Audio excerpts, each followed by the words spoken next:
Live from the campus of the University School of Jackson. We're here at Kirkland Field on the campus of USJ alongside the living legend Diamond Dave McCulley. My name is Stan Gerard, and we're here for another year of what I like to call the neighborhood street fight. It's TCA at USJ. Diamond, it's been 10 long years since TCA's won one of these games.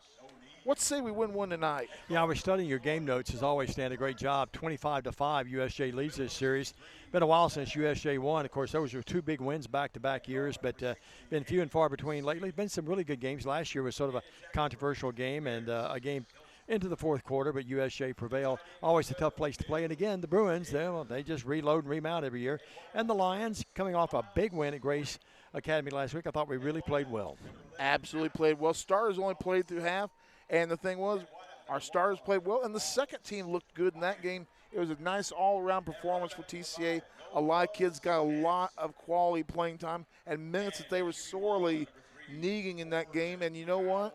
I think we discovered another option at the running back position in one of our favorites, Hammer and Hank Miller. No doubt about it. Lakai Tompkins, need him to have a big night tonight. The offensive line needs to play well. Vales, of course, the quarterbacks, had a really good year. We'll give you some stats on him in just a minute. Let's remind you, this is a copyright broadcast of Worthy Road Studios for the year 2024. Any rebroadcast, retransmission, editing, or further use of the BallGame Blitz broadcast without the written consent of Worthy Road Studios is strictly prohibited. Dave McCulley along with Stan Gerard. Jay Cashin's our on-site producer director. Let's take a 2-minute break. We had a lightning delay, so the game's going to start a little later than normal. But all in all, they cleared the stands for the most part. Most people left. Stan and I didn't.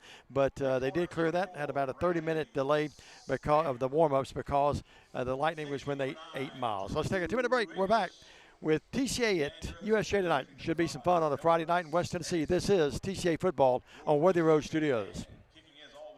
For over 60 years, King Tire Company has been your trusted source for quality tires and auto care. Since 1959, our family-owned business, now managed by our third generation, has proudly served the community with 3 locations: East End Drive in Humboldt, Old Hickory Boulevard in Jackson, and Airways Boulevard in Jackson. From tires and alignments to oil changes, general repair, brakes, belts, hoses, radiators, and more, King Tire Company has the expertise and service you can count on. King Tire Company, keeping you on the road since 1959.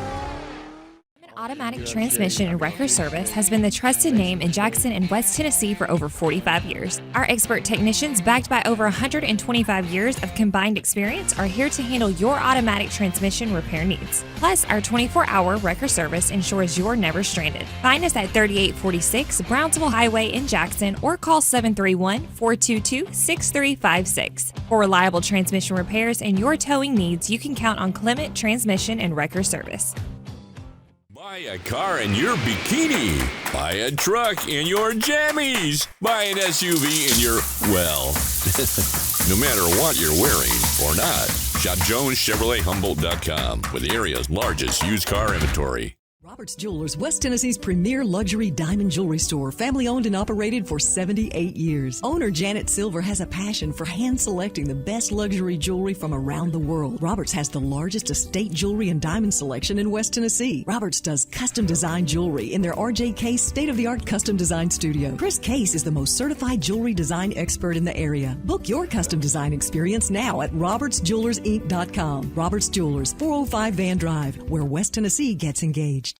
Hey Jackson, Chuck Hutton, Tennessee's trusted name in automotive excellence, is proud to announce the grand opening of Chuck Hutton Nissan, now open at the I-40 and 45 bypass right in the heart of Jackson. Come see why Chuck Hutton has been the go-to destination for car buyers in Memphis for over 100 years. Now we're bringing that same dedication and experience to Jackson. Come experience the Chuck Hutton difference for yourself. Chuck Hutton Nissan will have you saying, "I'm going to Jackson."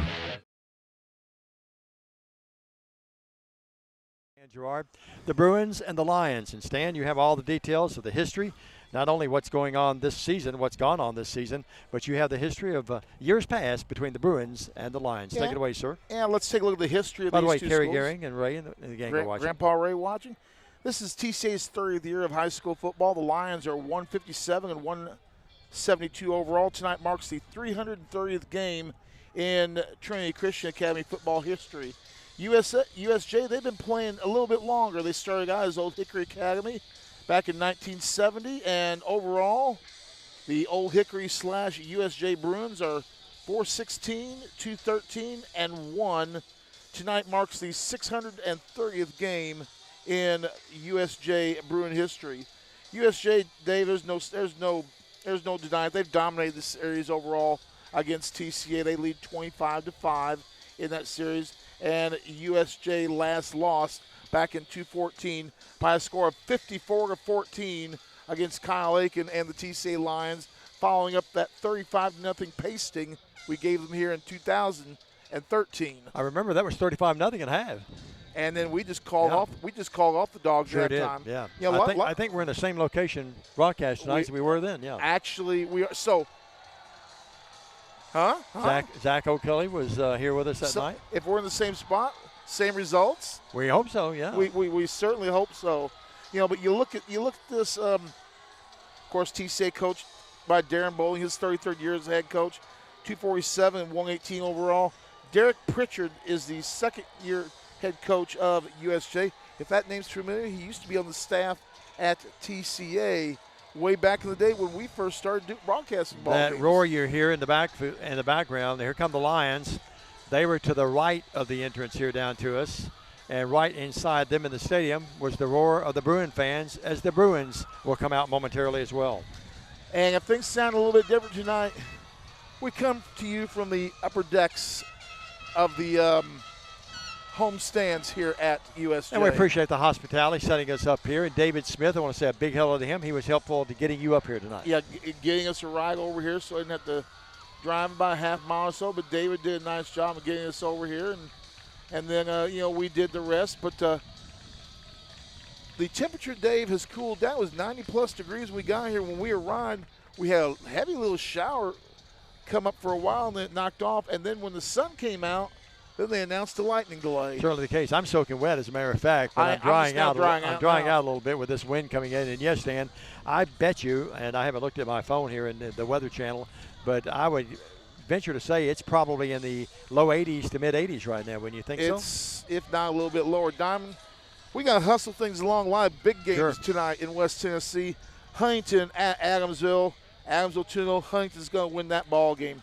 Two undefeated teams. JCM travels to Camden. You can put your money on Camden in that ball game. Peabody 0-2 at Riverside 1-1. Riverside, a lot of people are saying they're better than what they should have been this year. Peabody 0-2. Riverside's expected to run over them. I say Peabody gives them Riverside wins, but Peabody gives them a game. Milan has Gibson County. No Moss. The Bulldogs winning that ball game. Gleason 2-0 at Brewston 1-1. We'll go with the Fighting Tigers of Gleason. O'Brien comes to Jackson to take on Northside. The Indians will move to 2-1 after tonight. Crockett County is at Lexington. Lexington last week, Riverside held them to 13 yards of total offense, and it's going to be another long night for Lexington. Crockett County is going to go with 3-0. Chester County 1-1 at McKenzie. It's going to be a long trip for Chester County tonight. McKenzie, they are not rebuilding, they are reloading from their state championship team. Hardin County and South Gibson both 1-1. I like the home team in that ball game, South Gibson. A team from our district is coming into the area. FACS 1-0 against West Carroll 2-0. I got to go with the district team, FACS, in that ball game. Dyersburg and Covington should be a good ball game. Dyersburg 1-1, Covington 2-0. I like Covington in that ball game. Union City, who played USJ last week, is at Dyer County 2-0.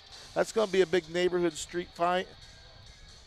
And I think I'm going to call the ups here. Union City with the win in that ball game. Let's take a 30-second break. When we come back, Coach's Show. We'll do that. We need to get that in. Stan had a chance to talk to Darren Bowling. We'll hear that after this 30-second message on Worthy Road Studios. Hello, I'm Chad P. Wilson with Foundation Bank, a family-owned community bank here in West Tennessee. Your checking account should be more than just a place to store your money. Our foundation benefits with high-interest checking account pays you interest, but also includes identity theft monitoring, cell phone protection, and roadside assistance. Start a financial conversation with us today by visiting our website, foundationbank.org, or call us on the number on your screen. In the meantime, God bless you. Terms and conditions apply. Foundation Bank is a member FDIC and an equal housing lender. I'm speaking with the head coach of the TCA Lions, Darren Bowling. Coach, a big win last week against Grace Franklin. Briefly talk about that game a little bit.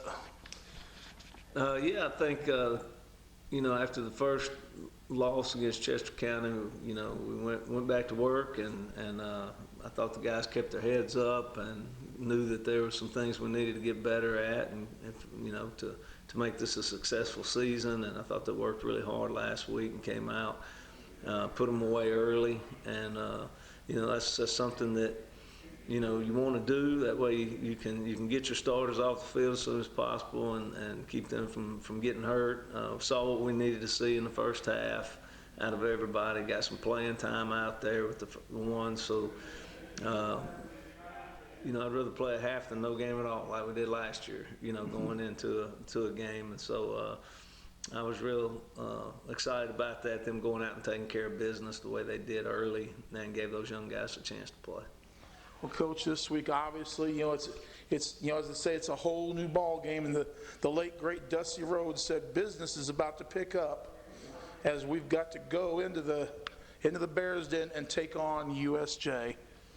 Yeah, it's funny. I think last year at this time, you and I were talking, and maybe I didn't get the gravity of this. I've been in rival games my whole career, and been in some pretty nasty rival games and things like that, and I'm thinking, well, this is two well-known private schools here in town. It's going to be a good little game. The fans are going to have fun, and it's going to be whatever. And I really didn't realize till basketball season that this is a rival. I mean, it's really a rivalry, and so it's exciting.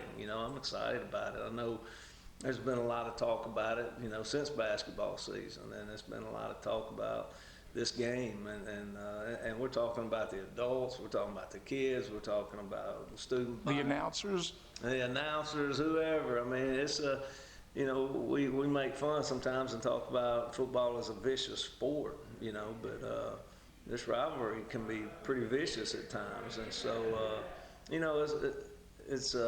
it makes for fun. It makes for a great night. It makes for good talk and chatter on leading up to it. And then on Saturday morning, it's usually one team gets to keep talking, the other team just has to lay quiet for a little while. So it's going to be a fun night.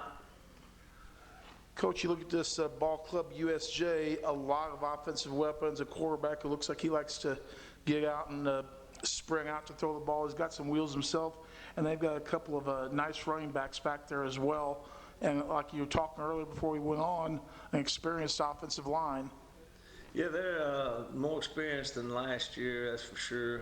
Got some key players in some key positions that, they're capable of big plays, as we saw against Trenton. They scored the first 4 times they touched the football, in one play. And so they've got those deep threats that can take it to the house, and also the running back. He's really, really good, physical, good runner, patient, sees the hole, bursts through it. And up front, they're definitely better, than what we saw last year. Those guys were young last year, and so they've matured a little bit, got some experience under their belt, and they're doing a really good job. It's a good football team. USJ's got a good team. Coach Pritchard does a good job with them.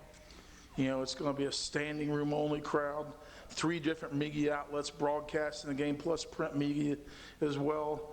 It's going to be one of those, I like to say, if a player can't get up for his game, he doesn't have the soul to play the game of football, because this is one game everybody will come into just sky high and ready to go. Yeah, I think, like you say, it's a build-up game. I think it builds from sport to sport to sport, and these two schools just and again, I do think it's a fun rivalry in a sense of, I think these guys do hang out some here and there, and know each other and stuff like that, but it can get kind of ugly leading up to a game or right after a game or whatever the case may be. But I just hope everybody understands that in the end, it's a bunch of 16, 17, 18-year-old guys out on the football field trying to do the best they can with their God-given abilities. Coach, keys to victory against the Bruins of USJ. I think number one, we got to hold on to the football, and that goes both ways. It means don't turn it over, and also just to continue to hold on to the football, continue to drive, and then penalties is always one that we have to overcome in games like this, and special teams is going to be big in a game like this as well. Anytime you have a big game, big rivalry game, the atmosphere is going to be like a championship type atmosphere.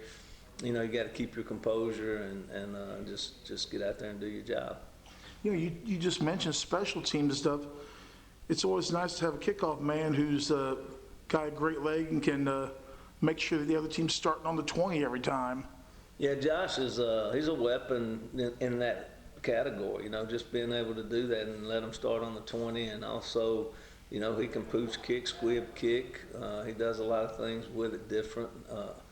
But he does have that strong leg that can, back him up to the 20-yard line. And so, but like I said, special teams all the way around, your return teams, your punt block teams, and things like that are very, very crucial in games like this. Coach, let's get mean, let's get nasty, and let's go get a big dub. Sounds good. Thank you. That's the head coach of the TCA Lions, Darren Bowling. You are watching and listening to the Countdown to Kickoff pregame show right here on the BallGame Blitz. Let me tell you about the American Dream. In 1974, I had $425 to my name. I bought 21 carpet remnants, rented an old lumber shed, and opened Deaton's Rug Barn on East College. I worked long hours with hope of taking care of my family. I'm so thankful to Jesus who changed my life. He gave me a dream. So in 1985, we opened Deaton's Carpet One on the 45 bypass with a commitment to customer satisfaction. My friends, don't give up on your dream, because your dream can come true. Why rent an apartment when you can lease a home? The Summit in Jackson offers 2- and 3-bedroom single-family homes with lots of amenities. Enjoy the comfort and space in a gated community with smart technology, ADS security, and no maintenance. Short and long-term leases are available, so visit our website or call to schedule your tour today at the Summit in Jackson. And welcome back to Kirkland Field on the campus of the University School of Jackson alongside Diamond Dave McCulley. My name is Stan Gerard, and we're just literally minutes away from the start of tonight's ball game between the Bruins of USJ and your TCA Lions. Dave, a lot of folks listening in tonight and watching. Joe Chilcutt, Andrea Walker, Coach Hayden Hogue, Bubba Holsinger, Larry Vales, Clarence Pettigrew, Andrea Cleek, Patrick Bunch, boom. Lisa Cashin, J-Mo, Justin Moore checking in. Mike Jenkins. Sir David Lyles checking in as well. Also Ty Timms, Mark Lee, Rod Parker, the Snake, Holly Adcock, Tommy Carr, Laura Kraft, Christy Diggs, Robert Kraft, Bryn Johnson, Ben Vargason, Carol Davis, and Chris Tippett among those watching the ball game tonight. Stan, you bring up a lot of those people, and people that are currently right there involved with TCA, other people that have you and I met through the years. I miss the Lytles, for example. We're ready for kickoff, Stan. TCA's kicking off to start this game. They will be defending the north goal. USJ defending the south goal. It is cloudy, but the rain has stopped here, and we're set for football right here from Kirkland Field. And with the call of the game, he is the living legend. He is the voice of sports in West Tennessee.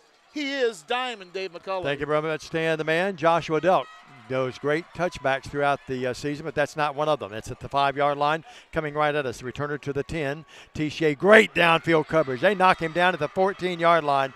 We can't see the numbers really well. We don't have our monitor tonight, and smoke from the grills and actually smoke from the band down to our left. But Stan, what a great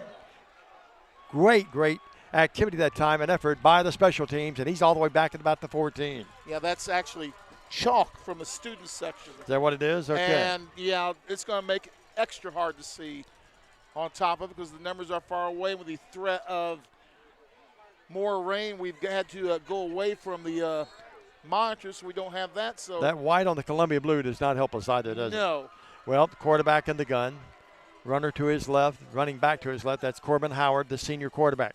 Hands off, running back. Spencer has it. He's at the 15, now dodges and goes back the other way. He's at the 20, to the 25, to the 30, to the 35, to the 40. The crowd stands. We can't see, but he's up across. That's Spencer, their great running back. If you don't know who's carrying the ball, you can pretty well guess him. Noah Spencer, the senior, defensive back, wide receiver, and running back, and he's all the way up to about the 45-yard line. Stan, a pickup of 21 yards. Yeah, a lot of people wanting a horse collar on that, but hey, when you tackle them on the bottom of the shoulder blades, that is not a horse collar. Hash mark right. Quarterback Howard in the gun again. Throws out here in the flat. It's caught. It's going to be caught this time by Alex Wallace, an outstanding wide receiver. Didn't get much. I will give him one. To the 47. A host of Lions out there into the stop, leading the charge. Frill Goodwin was there and others. So it's going to be 2nd down and 8. The ball at the 47-yard line. So they're going trips to the top. Single coverage for TCA. Great linebacking core for TCA, led by Hammer and Hank Miller. Going to be tough to run up the gut on the Lions. 4-man front. Miller's peering right in there, a few yards off the line of scrimmage. Here's the handoff. The quarterback to the running back. Spencer again plows his way to midfield and scoots his way down to the TCA 48. It's going to be 3rd and short. Stan, they've got to get to the 45. Let's call it 3rd down and a long 3. 2 carries, 34 yards for Spencer on the night as they've moved across the midfield stripe into TCA territory. Big play here. Probably 2-down territory, I would think. They have to the slot Mills Terry, another outstanding player. They have really great skilled people and a good offensive line and good defensive line. 2 teams really blessed with a lot of skill at those skill positions. What you see they're doing is they're blocking down one way, and then the running back cutting back once we've committed to downhill run. Then they're making that little cutback. Spencer stays back there to block for the quarterback. He rolls, he throws. It's caught at the 40-yard line. And a nice throw and even a better catch. Howard caught it. That's not Howard. Howard is actually, yeah, it was Howard. Excuse me, to Mills Terry. A nice catch by Terry. And now they're in business at the TCA 40-yard line. Hash mark left, 1st and 10. Nice throw, Stan. 8 yards of the pickup and a 1st down. Boy, we were right in the quarterback's grill on that one, just a half step too late. Had pretty good pressure on him, you're right. Yep. Clock running, a quickly played, first 5.5 minutes. 9:30 left here, and now a timeout. USJ calls a timeout. We'll take one with them, a 30-second break. It's no score, 9:28 in the first. USJ and TCA back after this on Worthy Road Studios. Waterwell Solutions, LLC offers experienced and diversified services throughout the greater Tennessee area. Waterwell Solutions specializes in water well drilling operations. They're experienced in the design, construction, and maintenance of wells from 4 to 16 inches in diameter and depths up to 1,000 feet. Waterwell Solutions has 3 locations in Summerville, Brownsville, and Trenton. For a consultation, give them a call at 731-779-1275. And welcome back to Kirkland Field, the campus of the University School of Jackson. No score between the Lions and the Bruins. If I peer through it, it looks like 9:28. Yep. Hard to see the scoreboard here. Diane Delk is tuned in tonight. We'll mention others. Melanie Wilburn, our lovely buddy. Betty Lucky, likewise. So we'll get you all in tonight. Here's the handoff. Spencer in the backfield, turns this way, comes right at us. And he is bowling his way. Nice play. The guy that made that play was Gabe Lee. He'll not be credited with. And Hank Miller, Hammer and Hank got him with Tompkins, Atwood, and others. Pickup of 3 on the play, 3 carries, 37 yards. Waller tried to get him in the backfield, but he laid out for him, just couldn't make the shoestring tackle. One receiver, top of your screen, far side left toward the TCA crowd. Nice crowd here tonight on both sides. Handoff Spencer. Spencer has a hole and has running room. He's to the 31-yard line and stand very close, about a yard short of the first down. But that time, offensive line doing their work for USJ. 44 on that play for TCA. Spencer to the left. Has the handoff. He has the first down. Turns it here to the outside. A flag comes in, and we're going to have holding, I would think, on USJ. Howard, the quarterback, not happy with the call. I mean, a lot of jumbled up play down there in the short side of the field. And this one's going to be marching back about 10. I talked to Derek Pritchard, former assistant at TCA. Derek, of course, his second year, really nice job out here. I talked to him about his wife. I told him that tell her I was thrilled about my Yankees beat her Cubs today. And their little dog, Wrigley, they lost him a few years ago right when I lost Jeter. We talked to Derek for about 5 minutes today when I was trying to get a ride for you up to the stands. Yankees, I haven't followed baseball a couple of years now. Ever since the MLB went woke, I've kind of stayed away from the game. Still love it. 3rd down 11. I just put that stuff to the side and try to enjoy a game I've enjoyed since childhood. We love football as well. Triples far side left, high part of your screen. 2 here to the near side. No backs in the backfield with Howard. Howard looks. Howard over the middle is caught. It's going to be caught by Noah Spencer, and he's going to be his way to the 30-yard line.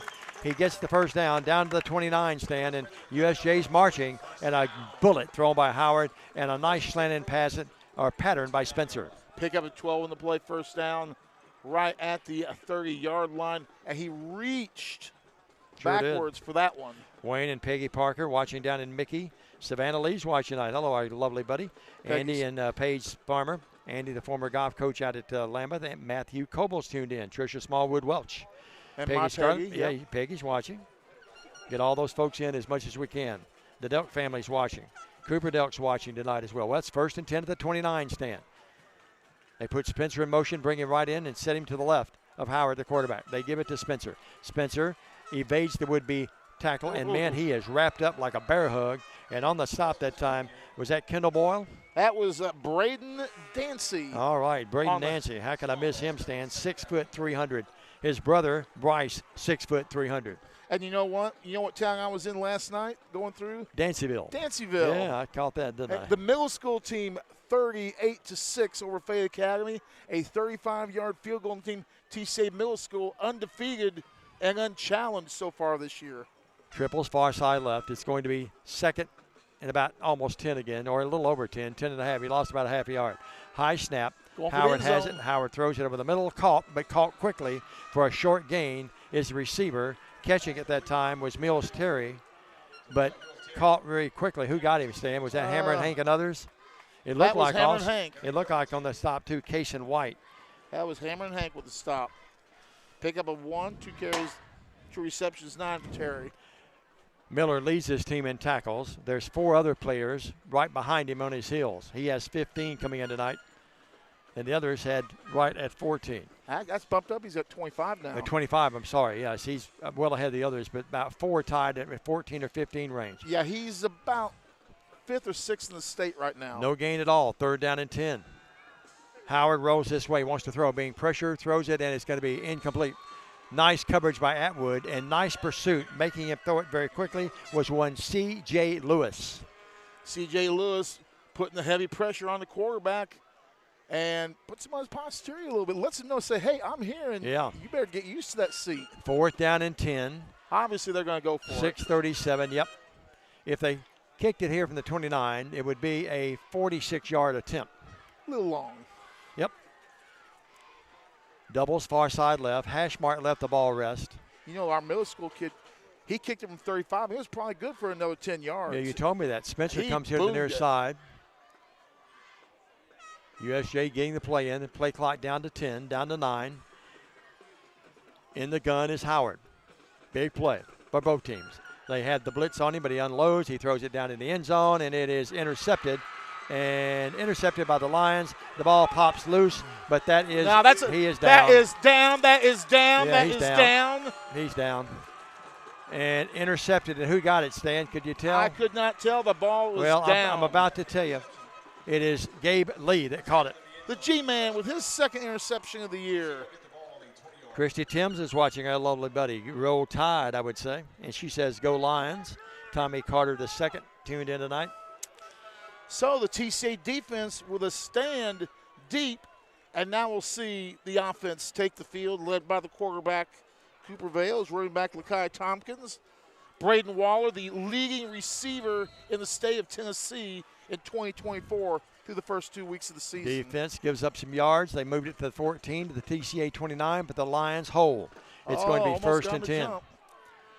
Play clock at 14. Bales in the gun with Tompkins in the pistol right behind him. Changing the play. Receivers, 2 here to the near side, 1 far side right. Bales has it, gives it to Tompkins. Tompkins edges his way and inches his way back to the line of scrimmage and falls forward for about 2 to the 22. He's going to pick up 3 on that play. Yep.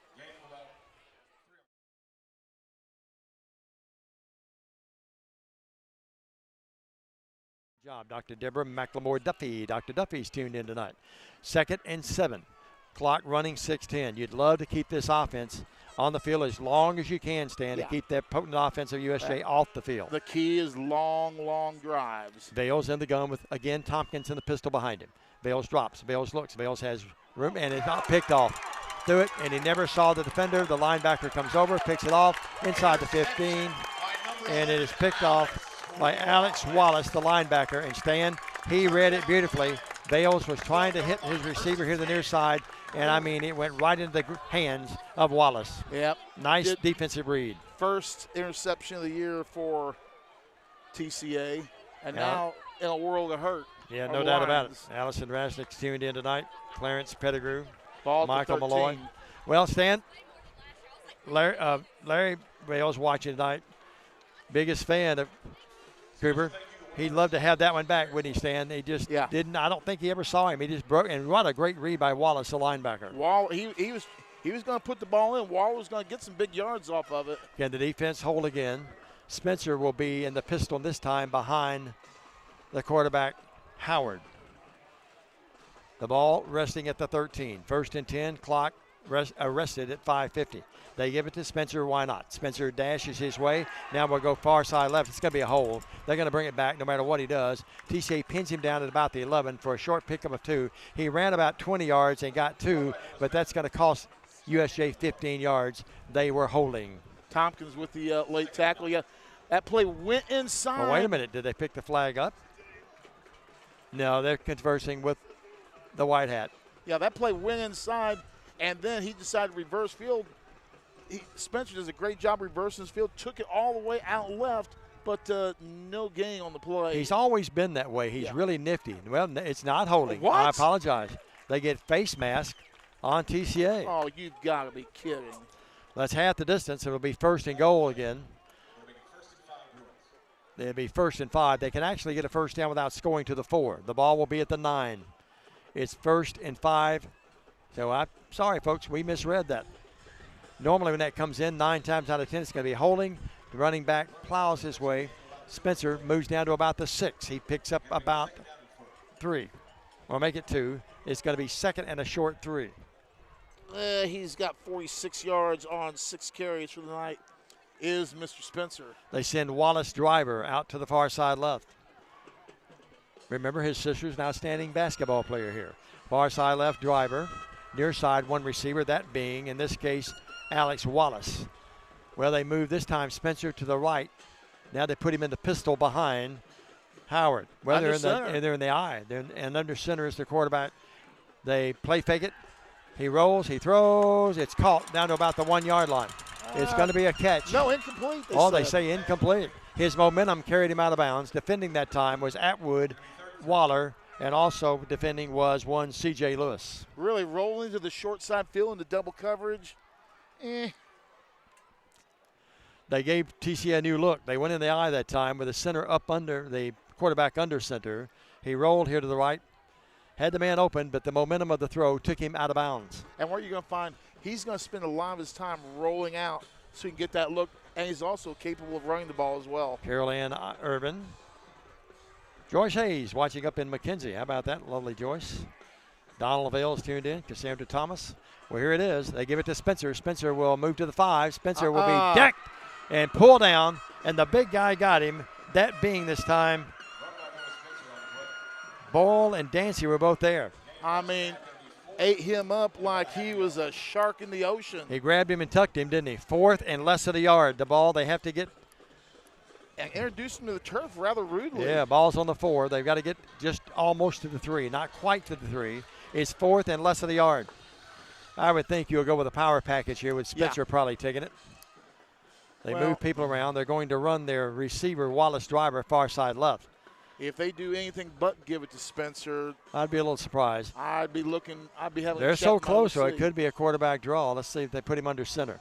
No, he's going to be in the gun. They bring the tight ends, double tight end set here to the right.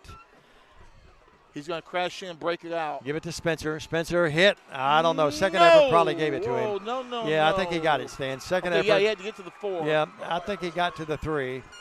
And I think he got it. Second effort is he just ducked his helmet, that white helmet with the Bruin logo, and dashes or dives his way down to the 3. First and goal there. Crowd now finally realizing it's the first down.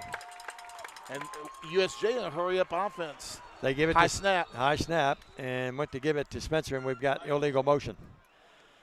That has to drive Derek Pritchett, even as young as he is. That was nutty. a backfield motion. Yeah. And remember that one? Yeah. Baby, you know that's against the rules. rules. You can do that in the Canadian League, but not here. Stephen Shepard's watching tonight. A lot of folks tuned in. I mean, we have a ton of people watching tonight. Well, it's going to be first and goal now. The ball moved back to about the 7 or 8. Let's make it the 8-yard line. This drive, even after they intercepted the pass, though, a short drive at the 13-yard line, it's taken a lot of time off the clock. One thing, though, TCA, they're making them earn every yard. USJ may have to call a timeout. It's down to 4, down to 3, down to 2. They have to call the timeout. They let the clock get away from them. Yep. 2:55 left here in the first. It's first and goal at the 8 when we come back after a 30 on Worthy Road Studios in the BallGame Blitz. Clock's still running. For more than 60 years, King Tire Company has been your go-to source for quality tires and dependable auto care. Our Airways Boulevard location in Jackson has proudly served the community for decades, delivering the excellence you've come to rely on. Whether you need tires, oil changes, alignments, brakes, and more, King Tire Company has you covered. All tire sizes, ATV to light truck and beyond. Visit our Airways Boulevard location in Jackson today. King Tire Company, where long-standing tradition meets exceptional service. Back here at Kirkland Field after USJ spends their second timeout in the first quarter. It'll be first and goal for the Bruins. First and goal at the 8-yard line, 2:47 left. USJ has had a lot more snaps than TCA's had in this game after that interception a moment ago. Well, in the pistol now, actually to the left of Howard, is Spencer, the running back. They give it to Spencer. He comes right, then dashes left. Great footwork. He's down to the 5, inside the 5, well at the 5. He picks up 3. He really has nifty feet, able to stop on a dime and change his momentum. And we missed the tackle in the backfield as well. Had him pinned in for a loss. And all we did was grab, and still wrapping up. The Bruins knocking on the door to the end zone to our right, toward the big jumbo scoreboard. Well, 2:11 clock running. No score. Threatening clouds. Hopefully it will hold off. It rained here about an hour ago, delayed the game for about 30 minutes in the warm-ups anyway. But we did get it underway at a little after 7. That missing lightning bolt. Yep. Well, running back to the left of Howard. He puts a man in motion, brings him here. They go for the jet sweep. No, he's going to jump pass in the end zone, wide open. Wide open, and it's caught by Mills Terry. Stand a 13-yard drive, excuse me. Yeah, what they did basically, they faked the jet sweep, faked the handoff. We bid on both of those and just right over the middle, nobody in coverage at all. He was wide open, no one within 8, 9, 10 yards of him. So it's a 6-0 game, the Bruins. Snap back, ball down, PAT is up, and it is good. Couldn't tell who kicked that. We just cannot read those numbers a little bit. Bryson, well, how about that? Our good buddy, Peggy Milam's grandson. Bryson Sykes. Wiggins was holding. It's Sykes. Sykes kicked it? Yeah, our buddy David's grandson. That's right. And Bryson Wiggins was on the hole. Well, it's a 7-0 game. We're going to keep it here. We're getting caught up in our commercial commitments, Jay. Jay Cash and our producer and director tonight will stand. TCA made them earn it, but the Bruins had the tenacity to stay with it, and they get a short 13-yard drive after the INT, and they lead the game 7-0. Merry Christmas, guys, because that's what Christmas came early here in Bruin land. Sure did. 1:46. Remind you that tonight's First Downs by TCA will be brought to you by Chuck Hutton Meanwhile, they'll have the first quarter sponsorship as well. King Tire will have that second quarter for us. And Stan, let's remind the folks too that a lot of great sponsors make it possible. We'll work all of them in tonight throughout our broadcast. Well, 7-0 Bruins, Stan. Well, imperative that we hold on to the ball a little bit right here. USJ with all the momentum at this moment. But like I said earlier, TCA made them earn it. They had to work hard to get those 13 yards. We just didn't gift it to them. No replay tonight by Chuck Hutton. We're just not able to do that since we're outside here tonight. The skyline looking very cloudy and luminous over to our far side. Short kick. And it will be Gabe Lee gathering it in at about the 30-yard line. Yeah, going to take a fair catch. 29. 29, yep. Well, Stan, you need to – Darren Bolin told you in the pregame interview, folks who might have missed it, got to protect the football, hang on to it. We didn't do it in the first possession, so now you got to do that. And, Stan, you don't necessarily have to go down and score, but you need some – to flip this field a little bit and get some momentum back and get some confidence. We definitely need to hold on to that football for a little bit. 2 receivers each way. Tompkins in the pistol behind Vales. Hash mark left, 29-yard line, 1st and 10, Lions. They put a man in motion. That's Waller. They take him, bring him this way. Now he'll walk back the other way. Very casually walking that way. That's the Diamond Dave McCulley walk when I'm tired. A minute 46. Yeah, a minute 46. Got to hurry, though, boys. Play clock down to 2, down to 1. They barely get it away. Vales throws it out here in the flat. It's caught. And at the 30-yard line to the 35-yard line. Catching it. Is that Waller that caught it? To the 35-yard line. Stan, he's moving up those that ladder to history, isn't he? We will get some. You know, he's going to pass former USJ player Lee Mayhall here in just 2 catches. 2 receivers far side right. Here to the near side is Waller and Delk, the short side of the field. A pickup of almost 5, second and a short 5. 1 to tie, 2 to the pass. Almost 6 yards he picked up. Vales, they come, they throw it out in the flat to Tompkins. Tompkins makes the man miss. He's at the 35-yard line to the 40, to the 41-yard line. And a flag comes in. It's going to be a late hit, I think, on Vales on top of all that. Yeah, unnecessary violence. Roughing the pass is going to be the call on the play, and that's going to add a big chunky yardage to that play. Our boys to the right didn't like that call, did they? No.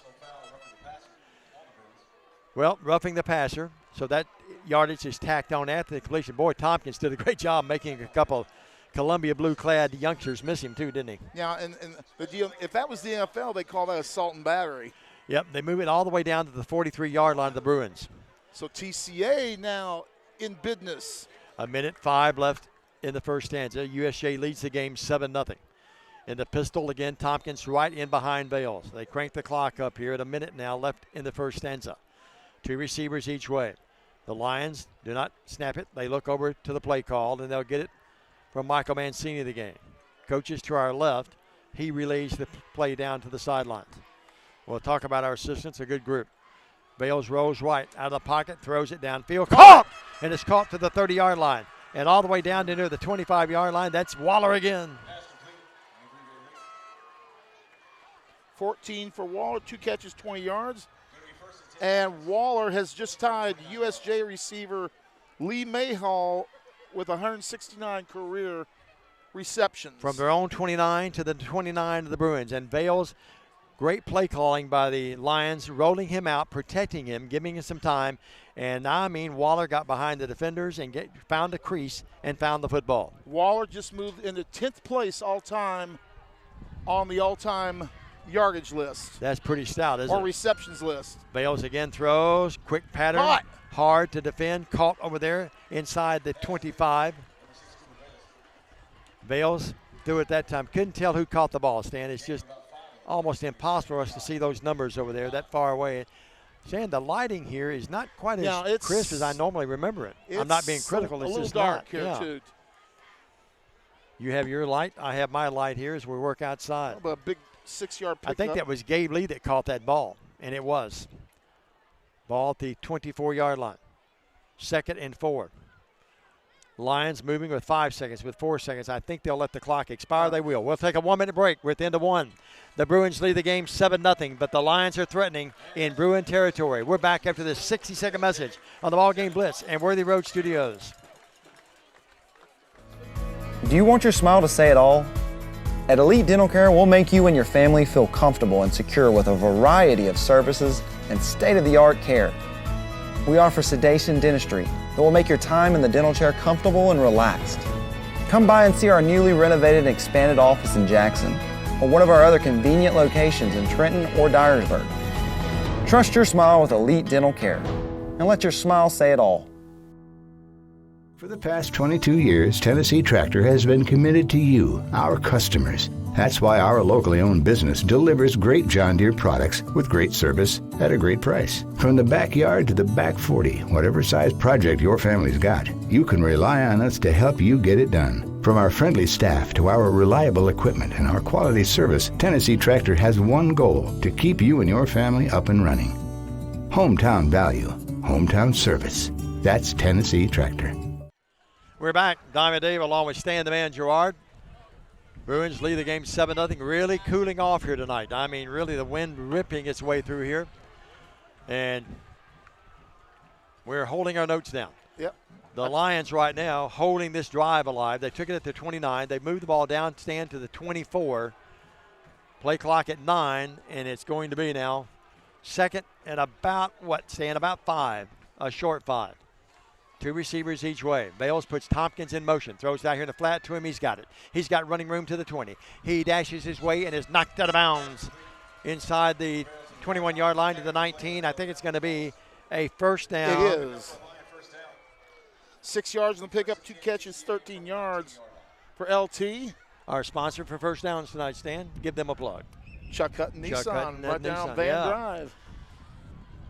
Right We there appreciate next to them the very much. movie theater. Triples far side. Wind ripping its way through our papers here. Run. Runs. Bales throwing, and Bales throws out of bounds. And he threw it out of bounds. He was running. Receivers at the 9. That's in the area. Very close, though, was it, Stan? We'll take the No, break. it wasn't close. You don't think so? Receivers in the area at the 9. Okay, I didn't see him, so trust your judgment and your eyesight, and also your fandom as well. It's going to be second down. There's no fandom. It's just the 10 truth. at the 20-yard line. It's just the truth, baby.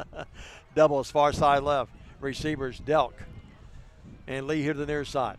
Bales puts Waller in motion. It's actually Waller here. They give it to Tompkins. Tompkins, big hole. Tompkins 5. Tompkins 4. Tompkins inside the 5 to the 4-yard line. And the Lions will have it. And he says that's a first down by Chuck Hutton Nissan. And it's going to be yards. at the 5. They'll mark it for first and goal, Stanley. And boy, what a big gaping hole that offensive line gave him that time. And then nifty footwork by one Lakai Tompkins. 2 carries, 18 yards. First and goal at the 5. 11-12 clock running. I'm getting on my good foot and going left side, B gap. Lee and Waller here to the near side. Look how their linebackers and D-backs are playing over onto the our right. They put Delk in motion, the tight end, set him down the left. Tompkins will go behind him. Tompkins will move his way to about the 3. I don't want to say gain of 1. Let's give him, they say 1. I think he's from the 5. He's down near the 3-yard line. I'm going to give him, well, they mark it now at the 4. Knee must have hit there, so it's second and goal at the 4. I like that jet sweep. Well, we'll wait and see. Tompkins. I send him left here, Stan, if I'm looking up the play. Send him left, let him get one-on-one coverage against a linebacker, and let that linebacker eat a stiff arm. 3-man front by the Bruins. Bales in that shotgun. They put a man in motion. They give it to, they're going to have Bales running the option. He'll flip it to Waller. Waller's going to run out of real estate as they knock him down at about the 3. Great defensive coverage.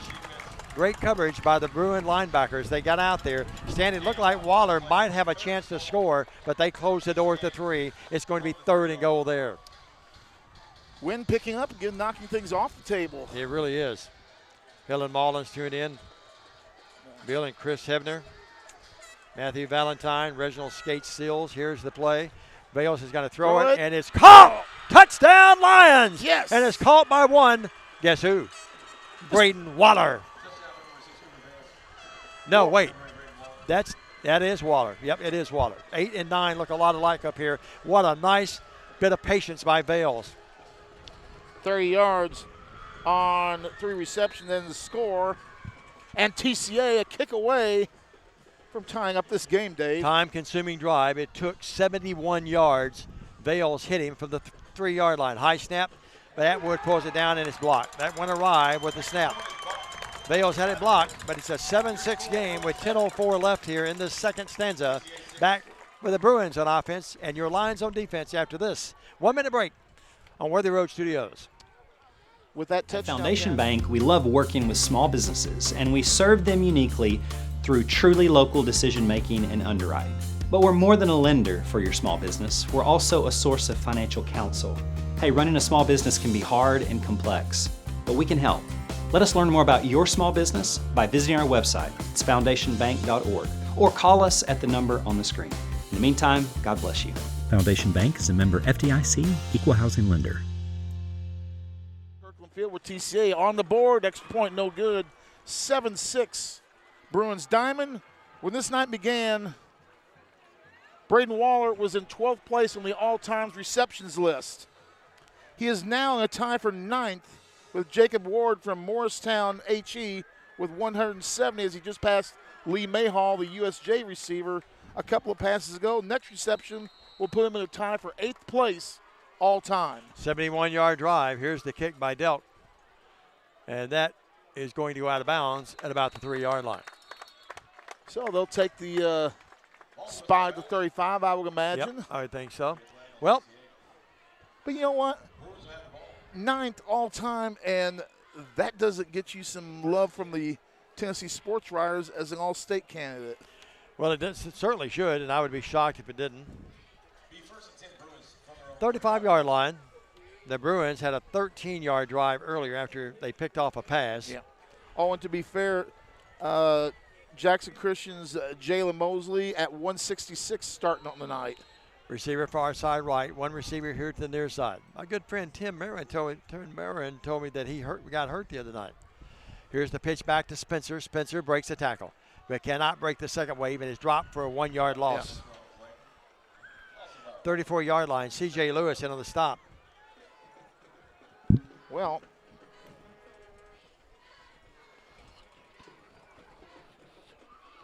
nine carries for 50 yards for Noah Spencer. Have to add my gazentas, seeing I can't see my gazentas. Well, the ball at the 34-yard line. 2nd and 11.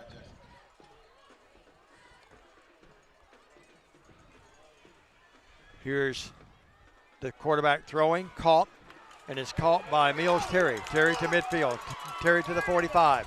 Mills Terry is all the way down to the TCA 36-yard line. That's a 10. That's a 24-yard pickup for Mills Terry. No doubt about it. Stan, if you'll take it a second, I have to answer a very important. Okay. Well, a very important text. You would think the people at Bethel would know I'm doing a game. Double slots to the side of the field. One man in the backfield. Ball on the left hash. Motion. Empty backfield. Quarterback rolls. He's looking long. He's looking right. Got a man wide open. And the ball's overthrown. It'll be 2nd and 10 at the 36-yard line for the Bruins of USJ. Fresh off that Mills Terry big reception. Puts them in TCA territory. And one of the things, Dave, I don't know if you noticed it, Big Kendall Boyle tried to chase that play down and almost caught him. Yep. For a big man like that, he has some wheels. So the ball all the way down to the 35. I formation. Here we go. I'm back with you. Working with it. The quarterback gives it to Spencer. Spencer trying to go outside. Now cuts it back to the inside to the grain. Missed now he's tackles. going back outside. Couple missed tackles. He's all the way down to TCA's inside the 20. 16-yard pickup on the play. 66 yards. Yeah, we had a beat on him in the back, and then he just made a cut inside on that and was able to get some yards. So the ball at the 20. And the Bruins are in business again, 1st and 10. They lead the game 7-6. They scored on a short drive after an interception by the Bruin defense. Then the Lions took it 71 yards. PAT missed. And that's where we are at the moment. Man in motion, far side or near side. And now setting down Wallace. They give it to Spencer. Spencer has a big hole. He's to the 15. to the 10, to the 5. He's going to score. Touchdown, Bruins. 20-yard run for a score, and the Bruins push that lead out to 13-6. Donna, we're getting some word. Some people are saying that was Joshua Delk that caught that touchdown I thought pass. it was too, but the PA guy said Waller, and I thought it was a 9 instead of an 8. I think they may be right. I apologize. Very difficult for us to see up here. Yeah. So we'll make that change here. Yeah, operating without a monitor tonight due to the weather conditions, and then USJ's uniforms not easy to read even dry. And once they get a little wet on them, that makes them even harder to read with that Colombian blue. Yep, no doubt about it. So you've got USJ setting up for the extra point here, Dave. They are. And here we go. Wiggins the holder. Sykes the kicker. Sykes the kicker. It is now the snap awaiting. Snap back, ball down, and he splits the uprights. And it's 14-6 as the Bruins come right back and answer the TCA score. We'll see if the Lions can do that when we come back with 8:03 in the second. Stay with us. This is Worthy Road Studios. Hi, I'm Cody Fitz with Fitscapes. Our business's focus is on building your dream yard at your dream home. When designing our backyards, we always like to start with our pool and patio areas first, then we complement that with the landscaping, and we finish with the lawn for all of the outdoor entertaining needs. After installation is complete, we provide annual maintenance for all of your lawn care and landscaping needs. Fitscapes, let's build something beautiful.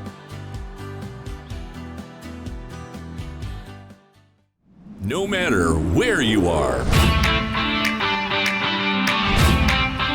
you can shop 24/7 at HumboldtDodgeChryslerJeep.com with the area's largest used car inventory. And welcome back to Kirkland Field on the campus of the University School of Jackson. Some scores from West Tennessee. Oakland leads Haywood 14-6 in that ball game. Hawks have scored a touchdown, but athletic department doesn't tell us who is winning the ball game. Other scores from around West Tennessee. Jackson Christian gets a score 21-0 over Good Pasture in that game. That game in the first quarter of play. It is other scores from around West Tennessee quickly. And Dave, I'm going to have to look down, so holler at me if I need to break off of this. Cougars lead Camden 8-6. Yep. The Cougars. Well, 8:03 left here. 14-6, the Bruins. Been a good ball game thus far. Sort of a strange kind of game with, here's the kick. Not sure what that was about. All of a sudden, the kicker ran up there and kicked the ball. And well, he probably heard the whistle delay a game. That's what it was, I guess. But when you can't hear it over the band. Yep. Well, they'll move them back 5 yards, and the Lions could come out with a little bit better field position. Speaking of things, TCA's new band is here tonight, too, apparently. Good crowd across the way. Train horn. Yeah, they have the train horn over there, and they have the kids decked out in, like, construction attire. And that's an ode to our friends from Riverside. Yep. So they'll move it back to the 20. 8:03. Well, the Lions, impressive a moment ago with a 71-yard. Let's see if they can get another one going here and stay right in this game. After we're going to need another time-consuming drive. Would love to get one and tie the score up going to the half. No doubt about it. So all the way back to the 20, so that's 2 penalties on the kickoff. Was there a penalty on the extra point? Yes. Okay. Yeah, going back to that reception, I thought it was Delk as well. We called it Waller. The PA guy went with Waller, but the 9 and 8 really look a lot alike. And the lighting here is not the greatest in the world right now, to be honest with you. I'm not being critical. Here's a return, upended, but boy, the crowd loves the up, and now a flag comes in. That is called taunting. And that's 15 it was Atwood who brought it back to the 42. He was hit hard, but that's great field position for TCA, and it could even be better. Yeah. USJ fans not going to like the outcome of this call, I believe. USJ player got right in our player's face after that play. And they call a hold. They miss the taunting and catch a hold. So that will be, instead of giving TCA possession up near the midfield stripe, it's going to move them back. Because you are not allowed to make the tackle and then go get in the guy's grill. You just didn't jump up in his grill like that. So instead of having it over the 45 near midfield, it's all the way back to the 26. Well, got to shake it off. 1st and 10, doubles each way. Tompkins in the pistol right behind Vales. They're loosening up their defense a little bit. Could be Lakai time. 3-man front.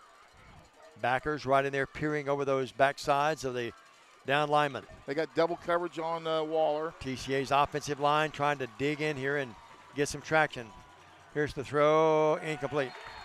Tried to hit Gabe Lee and threw it over his head. If you're going to miss, that's the way to miss it, though. Stand and let another be picked off down there again. We don't need that action. Yep. You know, that's only, if memory serves, that's only his 3rd interception in 2 years. Only had 2 last year, I believe. And hadn't had 1 yet this year until tonight. Correct. Timeout on the field. We're going to take a short one with them. 14-6. USJ leads with 7:55 to go. We're back after this on the Ball Game Blitz. Great American Sports. Make sports an addiction. Located at 125B Old Hickory Boulevard, East in Jackson. We specialize in team sports for youth leagues, schools, and churches.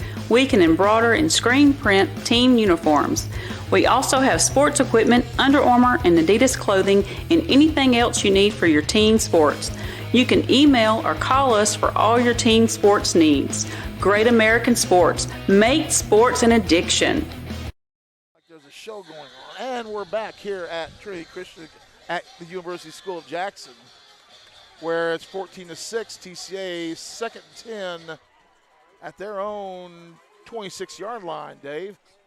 Well, you really want to get a drive going here. You don't want them to get the ball back, leading already 14-6. No. Let them up the lead even more. Vales goes over to the far side, looks that way. A lot of folks roaming around without paying attention to the game. Comes back. Yeah, absolutely. Vales with Tompkins behind him. They put a man in motion. They give it to the jet sweep, and nothing there to Waller. Waller's going to maybe lose a yard on the play. Yep. USJ read that well. They had 2 guys over. They did not bite with a fake, and no gain on the play. Their backers are a lot like TCA's backers. They can really go sideline to sideline. Nick Mancini's watching tonight. Tyler Garrett, one of our favorite former basketball players, big UK fan. Susan Lovelace, the hero of the Adamsville game. Connie Arnold, Mandy Graves, all the folks tuned in. He looked at me and said, "I'll make it." Yeah, he said, "I'll make it." Well, it's 3rd down and 10. That was a loss of a yard. Couple of big plays here. Big play on this 3rd down possession. Here's Vales rolling here this way. Vales looks, throws, and just throws out of bounds. And again, a receiver at the 30-yard line, Gabe Lee. Vales took a shot. It was legitimate. And Vales took a shot as he delivered it and had to throw it away. Well, now we'll have to punt the ball from deep in our own territory. Wind's kind of died down. Not it sure. Has. I can't see the flag. The flag's kind of blowing crossways. Not much of a wind. Back toward the TCA crowd. Delk will stand back. Needs a good punt. He's punted the ball beautifully, averaging about 37 per effort. They're sending 2 back there. They've got 2 back here. Bruins could come out of this with great field position. One of them is the very dangerous Spencer. I wouldn't kick it to him or punt it to him, and they do not. And there's a short kick, and will bound and take a somewhat of a TCA bounce, but the Bruins will have it in great field position at the TCA 20 or make it 45-yard line, 1st and 10. Well, we throw an interception that gives them their first score of the night, and now a short punt gives them field position inside TCA territory. Fellow Kentucky fan, Courtney Baumgardner Valentine is watching. Our good buddy Rodney may be tuned tonight, he and Miss Lolly. Well, it's time for the defense to step up here, Stan. Down 14-6. You do not want them to score here. No, definitely got to. A 4 and out or 3 and out would be really nice right here, but even if it was, don't think USJ would punt it away in that situation. Hash mark left, right below us at the 45-yard line. Excuse me, Stan. Doubles far side right. Blitz. They fake the pitch back, and they got a man open, and it's caught. inside the TCA 20. Corbin threw it. 45 down Mills to Terry, the, Stan. He's killed TCA tonight. 45 down to what, about the 10, so 35 Going to be at the 15, Stan. Okay. They looked like they were going to pitch it back to the running back 30 yards. with a sweep to the right, faked it, and they caught Mills Terry wide open over the center of the field. Lakai was breathing down his neck, and Howard, he just had to heave that one because he was getting ready to get plowed. 1st and 10, the ball at the 15-yard line. Triples far side right. Spencer, I would imagine. They give it to him. He comes right here to the near side. Holding. Going to turn the corner Holding. at the 5. Still struggling. Goes into the end zone. And a touchdown by Noah Spencer. No flags in the play. Unbelievable. 15-yard touchdown run. 45-yard drive. And Stan, good teams take advantage of great field position and give USJ credit. Well, they went right in with it, didn't they? In for the score. Missed the hold on the left side, but officials didn't see it. And unfortunately, we don't have a replay tonight to look at it thanks to the weather conditions and our placement here in the stands tonight. Sykes. The booty through, and it is up. It is good. Oh, it is that a was 21-6 Bruin lead. We'll take a 30-second break. The Lions need to score here before the half, folks. Stay in this thing. Back up to this 30 on Worthy Road Studios in the BallGame Blitz. Could not give them Downtown is thriving, and the Blacksmith Restaurant is leading the pack. From the rustic dining room to the unmatched patio, eating local with family is what we're about. Live local, eat local, relax local. King Jewelers is not your typical run-of-the-mill jewelry store. Grover is a certified jeweler with 35 years experience. This isn't just a jewelry store. It's an iconic symbol of love. How far would you go for love? King Jewelers, 16B Conrad Drive, Jackson. And we're back here at Kirkland Field. USJ with the 14-6 lead. Diamond, the killer on this. Both of their touchdowns on extremely short fields where we give them Christmas gifts, a miffed punt and an interception. No doubt. Here's the kick, far side left to the 20 to the 25, and across the 25 to about the 27. Pickup of 7 on the return.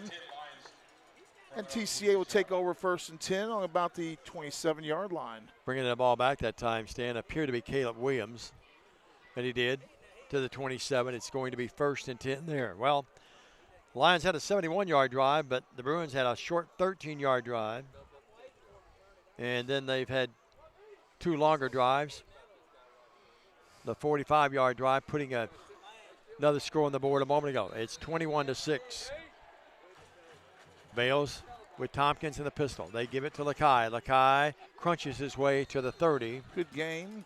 Ball was actually marked at about the 27 stand, so he's going to pick up a couple of few yards.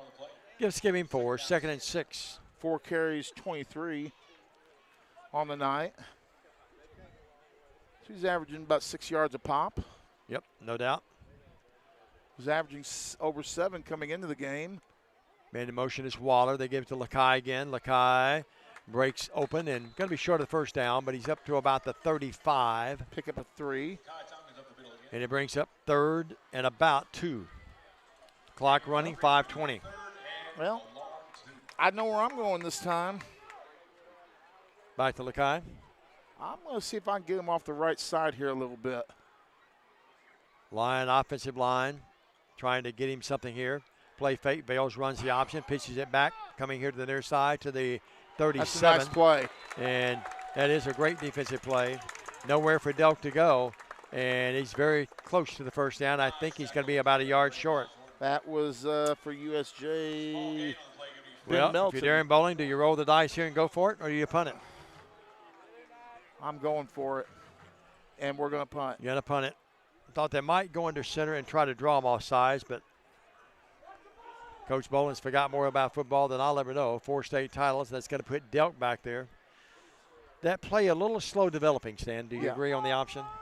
I agree. And Not a big fan of the short side of the field option play. Ken Northcutt, our good friend, is watching. Hello, Ken. Here's Delk to punt it away. Much better punt this time. And the Bruins would just let it roll inside the 30, be down at about the 29-yard line. 1st and 10 there, USJ. They lead the game 21-6. Well, Diamond, definitely a 3 and out is needed at this point. No doubt. Got to have it.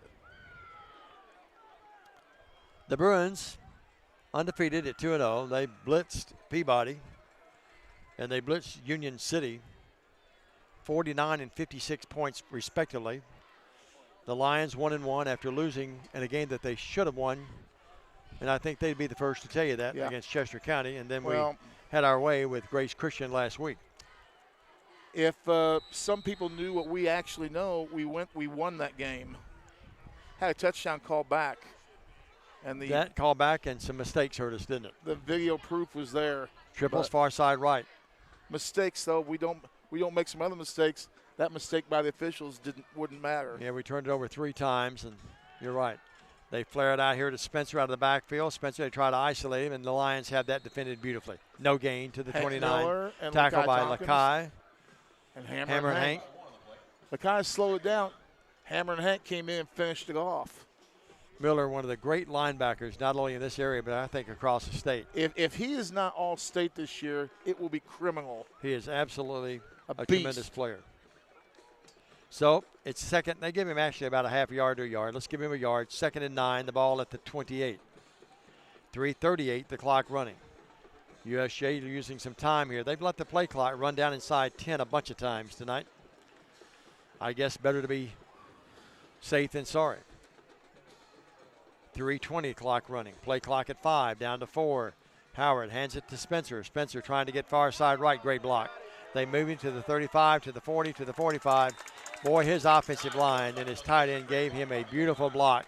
Far side right stand, and he had wide open running room all the way up to TCA's 46. If you watch that, he goes right. He's not at full speed when he goes right. He picks his hole and then turns on the afterburners. He really has a tremendous pair of feet and great sense of what to do, when to do it, and how to do it, if that makes sense.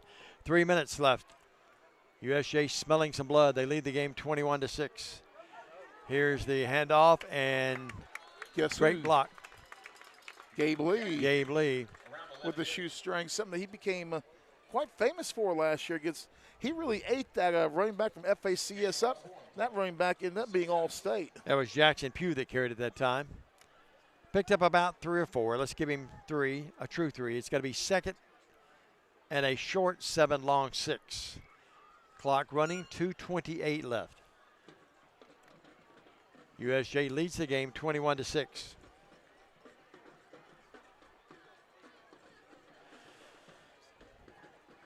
They put a man in motion, that being in this case Mills Terry. Hand it off. There's Pugh again. Pugh, boy, nice is he tackle. cut down. What a great tackle by, looks like Williams that got him. Caleb Williams coming in from his cornerback position makes a great open field tackle. 3rd and long for USJ. Now, do they stick to the ground game or they go back to an air game to Mills Terry where they've had some success? Think you better watch Mills Terry. Yeah, you better know where he is on the field, and he is at the bottom of the field in the H-back spot, third man in on the left side. Yep. A little confusion. Play clock down to 9, down to 8, down to 7. Now Howard comes over and talks to Mills Terry. Yeah, you can bet it's going 4 to Mills seconds, Terry. 3 seconds, and now USJ has to call the timeout. Timeout, and a good timeout, but the Bruins a little out of sync that time. They haven't been out of sync for the most part. They lead the game 21-6. A minute 23. We'll take a quick 30. See if the Lions can hold them here near midfield. Stay with us on Worthy Road Studios. For over 60 years, King Tire Company has been a trusted name in quality tires and auto care, proudly serving the Jackson community for decades from our Old Hickory Boulevard location.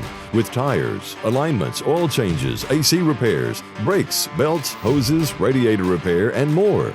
King Tire Company delivers the expertise and reliability you can depend on. Visit King Tire Company on Old Hickory Boulevard in Jackson today, where decades of experience meet top-notch service. Kirkland Field on the campus of the University School of Jackson, where the Bruins of USJ lead TCA by a score of 21-6. TCA desperately needs to stop here as the first half comes to a close. I got to give them credit here at USJ. They're playing the Kentucky Fight song. How about that? That's beautiful you. to hear, yes. Go Big Going Blue. long, going He's long. going long, and he's got a man down there. It's caught. It's going to be a touchdown. No flags.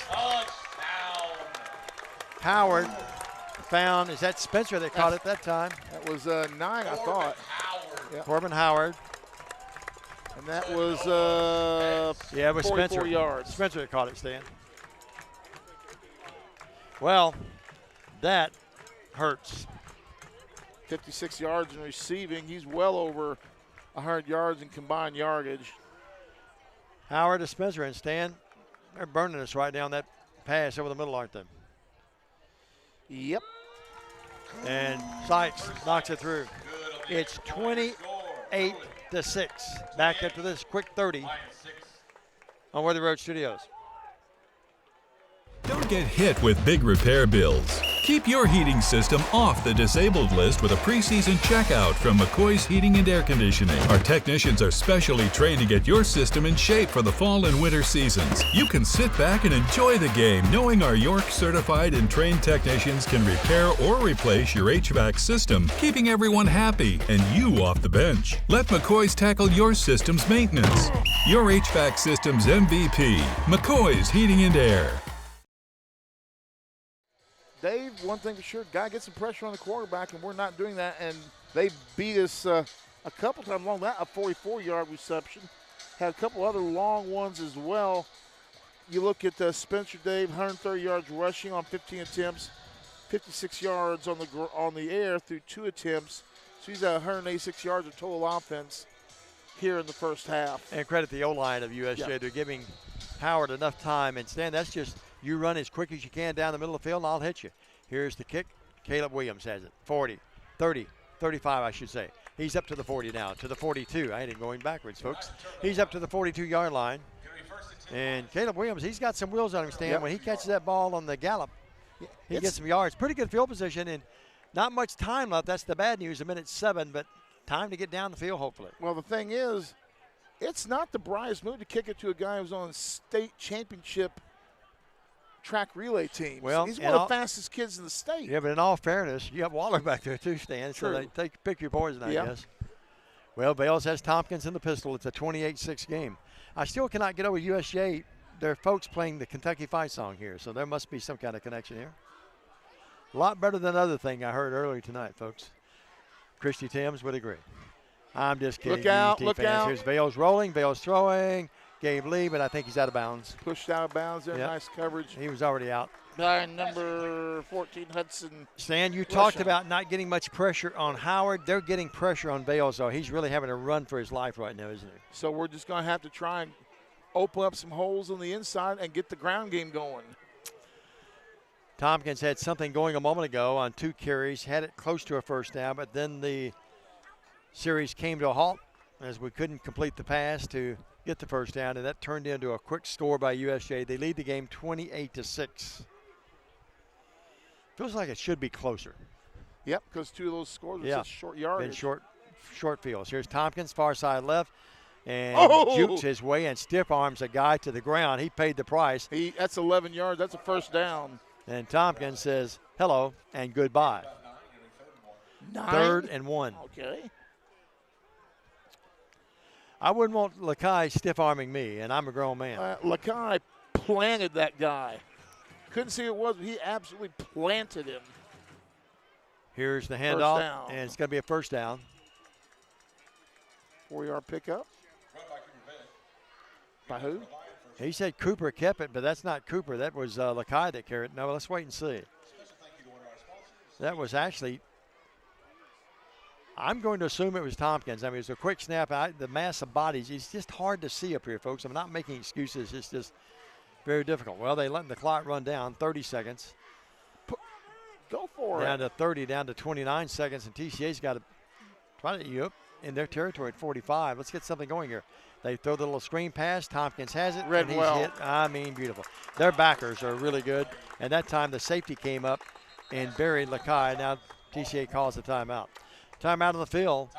14.5 seconds. Stan, we're going to keep it here. Reminding the folks that our game tonight being brought to you in part by the Blacksmith Restaurant, Chuck Hutton Nissan, King Tire Company, our second quarter sponsor, Curtin the Gang, Jones Chevrolet, Deaton's Carpet, Elite Dental, Humboldt Dodge, Chrysler Jeep Ram, McCoy's Heating and Air, King's Jewelers.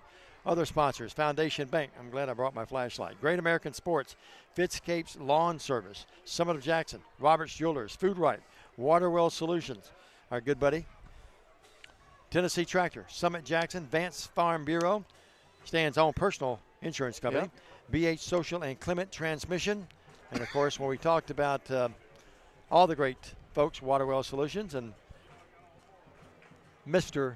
Tennessee Tractor. Tennessee Tractor.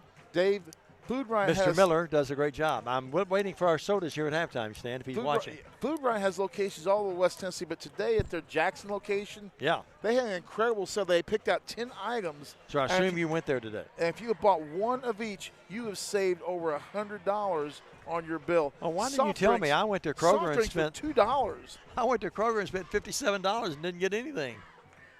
Some of these are big boxes of stuff too, though. Okay, all right, well. Second and 11 after all of that, 14.5. Forgive us, folks. I love a good sale. Oh, you do. You didn't stop at McDonald's in Somerville last night, did you? That's a negative. Okay. There's a story behind that one, too, folks. There's a story behind every McDonald's we I ever had to stopped take a at different on the way road. home because they had a street party going on. Oh, my goodness, in downtown? Yep, right on the court They're square. remodeling. My brother called me. Yesterday was his birthday, Brother Don. Happy birthday. Yeah, up in Dresden, First Baptist. Okay, so what are we Pastor waiting on First here? Baptist. And he told me they're remodeling down in Somerville, the court square. They're doing a lot of construction work. Somerville's a nice little town. It is, 14.5 down in Fayette County. Very friendly folks down there. Coach Bradford, we really like him down there as well. Coach Al, their AD at Fayette Academy, a great guy. Yep. Appreciate the fact that he took time to pray over me after the ball game. That was very thoughtful of him. I appreciate that. That is nice. Second down to 11. 16.5 seconds left. The ball. Here's Vales over the middle, and it's tipped. Boy, Waller was breaking open, and if he doesn't get that tip, that's 6. Great defensive play, and Stan, credit their defense. They really played well tonight under the guidance of one legendary defensive coordinator, a good friend of ours, Jim Hardegree, former Lambeth coach. Had a post pattern wide open. He was open, wasn't he? Billy Malden's tuned in. Scott Golan's tuned in. Scott just had a birthday recently, by the way. The wife just did. And Gwen did well. And you know who's expecting a child. All 3 of them. Really? That's right. All 3 of the Golden Girls. The Golden Girls. Haley Golan. Here's the option. Vales Lakai 45. Lakai stops momentarily to the 40, down inside the 40, down to 2 seconds, down to 1 second, and that's going to end this quarter.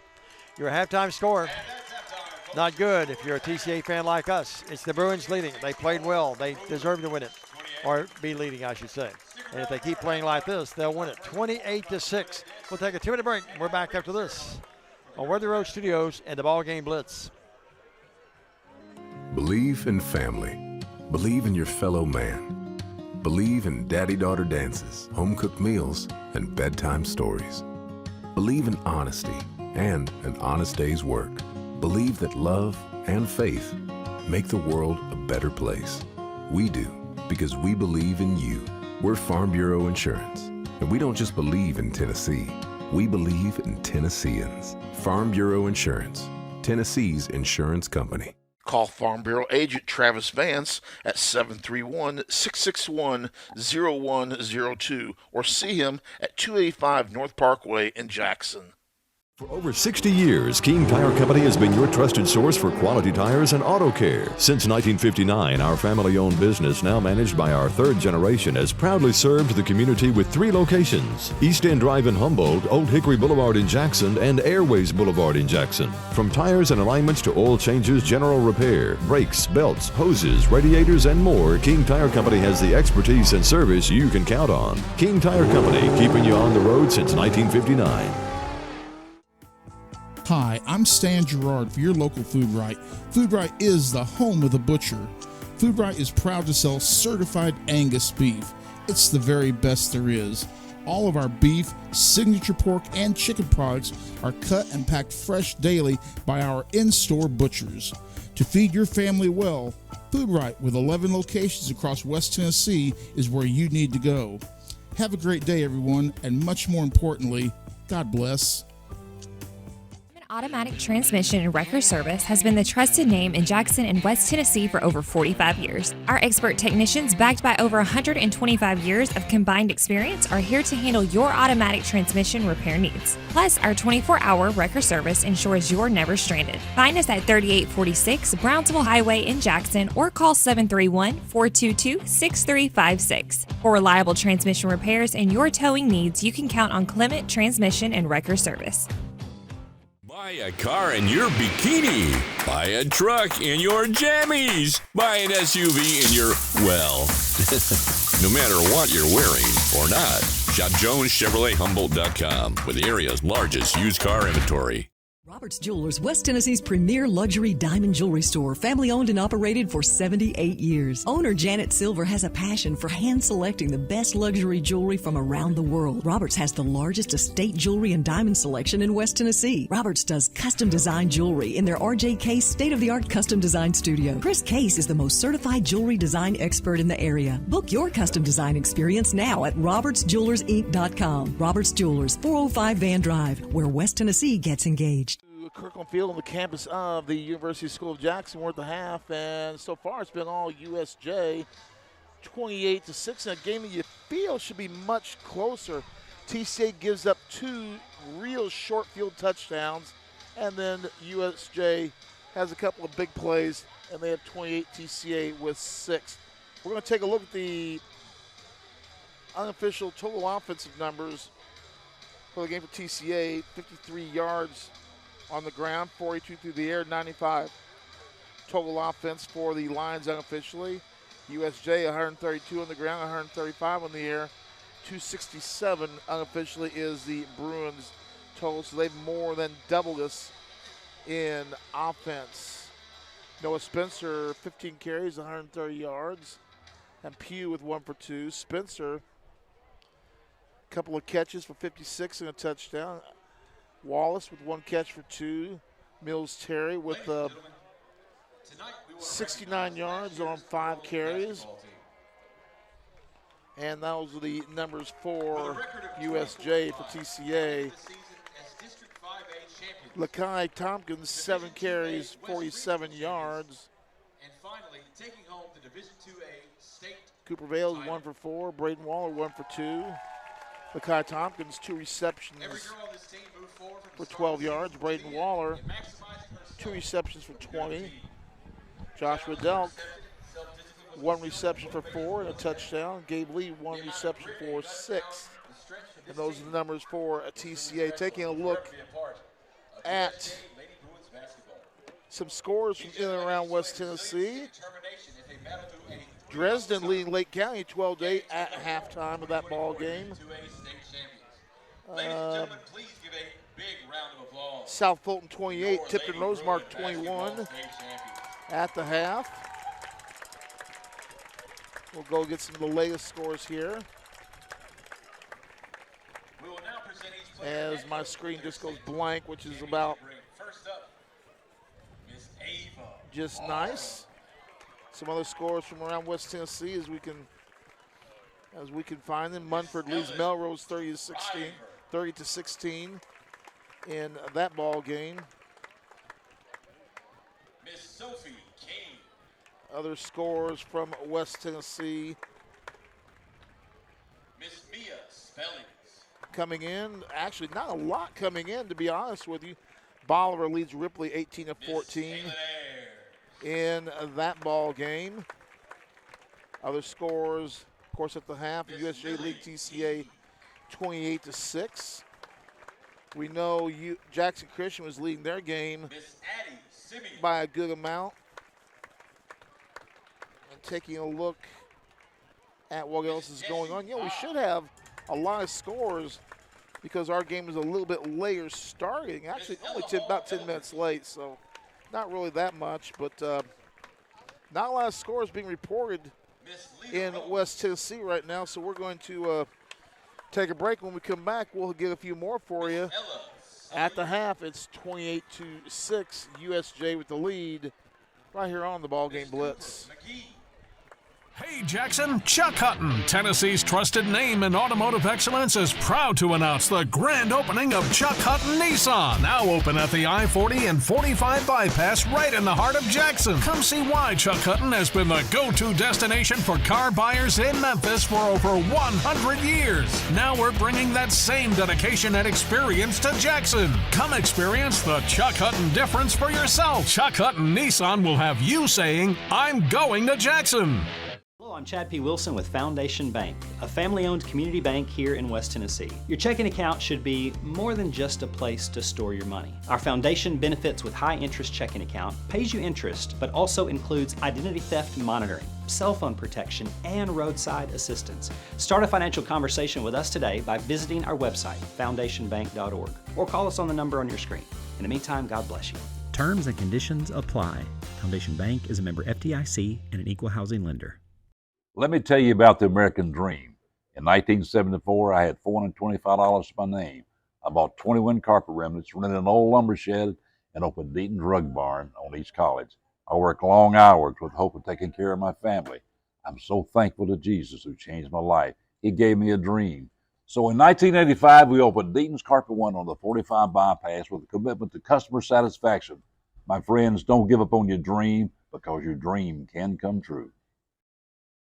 Why rent an apartment when you can lease a home? The Summit in Jackson offers 2 and 3 bedroom single-family homes with lots of amenities. Enjoy the comfort and space in a gated community with smart technology, ADS security, and no maintenance. Short and long-term leases are available, so visit our website or call to schedule your tour today at the Summit in Jackson. Waterwell Solutions, LLC offers experienced and diversified services throughout the greater Tennessee area. Waterwell Solutions specializes in water well drilling operations. They are experienced in the design, construction, and maintenance of wells from 4 to 16 inches in diameter and depths up to 1,000 feet. Waterwell Solutions has 3 locations in Summerville, Brownsville, and Trenton. For a consultation, give them a call at 731-779-1275. For more than 60 years, King Tire Company has been your go-to source for quality tires and dependable auto care. Our Airways Boulevard location in Jackson has proudly served the community for decades, delivering the excellence you've come to rely on. Whether you need tires, oil changes, alignments, brakes, and more, King Tire Company has you covered. All tire sizes, ATV to light truck and beyond. Visit our Airways Boulevard location in Jackson today. King Tire Company, where long-standing tradition meets exceptional service. Do you want your smile to say it all? At Elite Dental Care, we'll make you and your family feel comfortable and secure with a variety of services and state-of-the-art care. We offer sedation dentistry that will make your time in the dental chair comfortable and relaxed. Come by and see our newly renovated and expanded office in Jackson or one of our other convenient locations in Trenton or Dyersburg. Trust your smile with Elite Dental Care and let your smile say it all.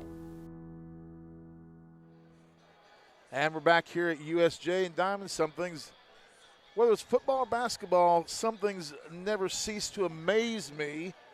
Things that are going on. Camden leads JCM 12-8 at the half. We're going to try and get some more scores for you from West Tennessee, but the score machine not working too good at the half, so we may have to switch to another scoring monitor here and see what we can come up with. I have a lot of folks watching. I appreciate messages too. We're hearing from Dr. Dooley and others, and appreciate all the folks that are tuned in tonight and watching this game. Well, Stan, difficult to come back down 28-6 at the break. What do the Bruins have to do the Lions have to do to get back in this game, sir? Well, ball control. Just ball control, run your offense, and do what you do best in the second half. Throw the run in there, mix in the pass, and just try and whittle away at this league. It's not impossible.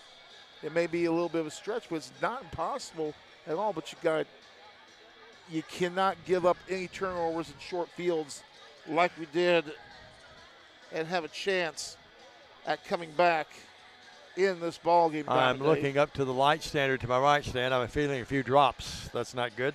Great job tonight by Jay Cashin, one of the best people I've ever worked with in all these years.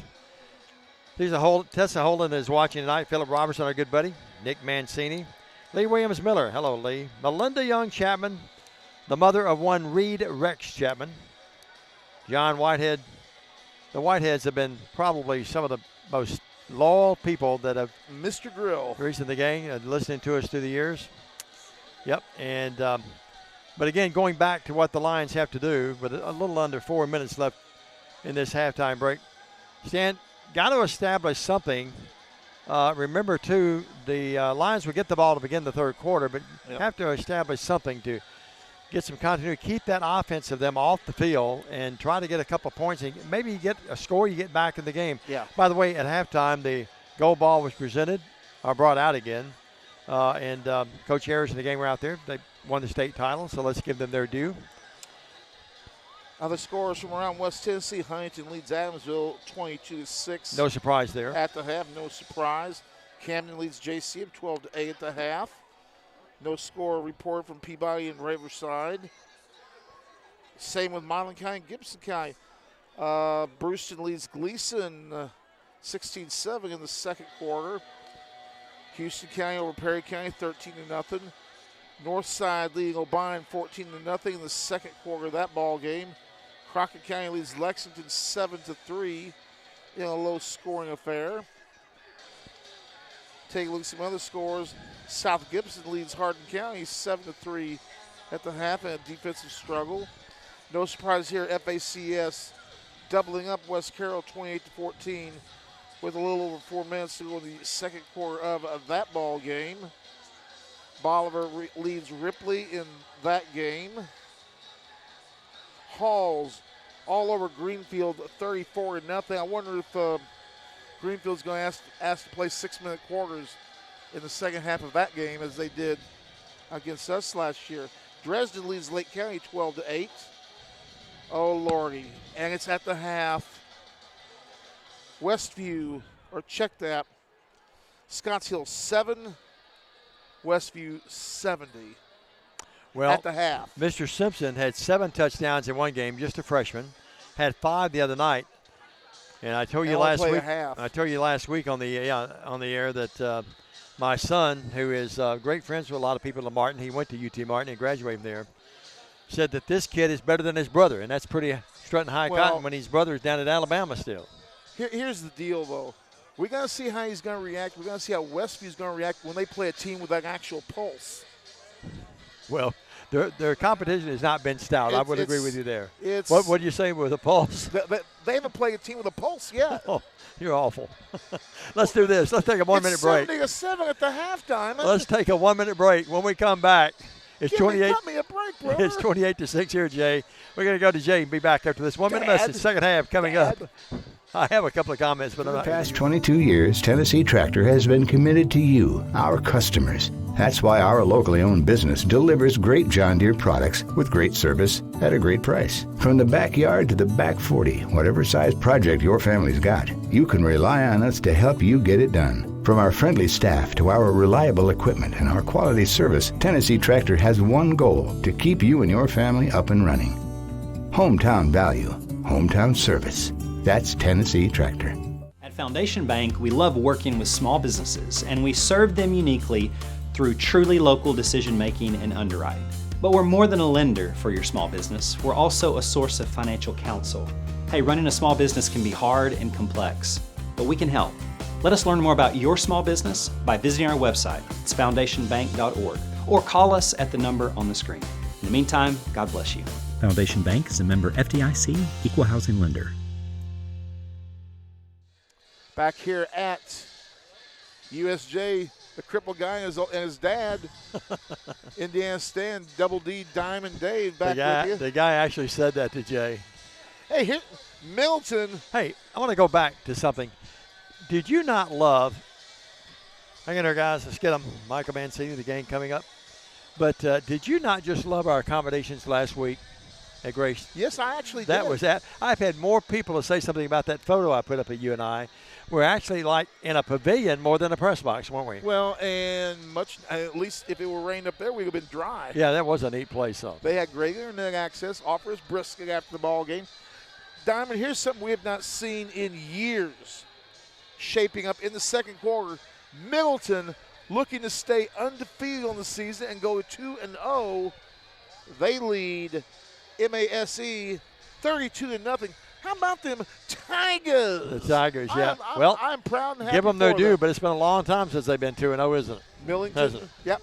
Millington leads Fayette Ware 6-0. We'll get you some more scores here. Boy, here's a final upset. Boyd Buchanan over CAK 35-21 in that ball game. Silverdale Academy leading Knoxville Webb 25-21, some private school scores. Davidson Academy losing to Portland 14-0. Davidson Academy, a former TCA opponent.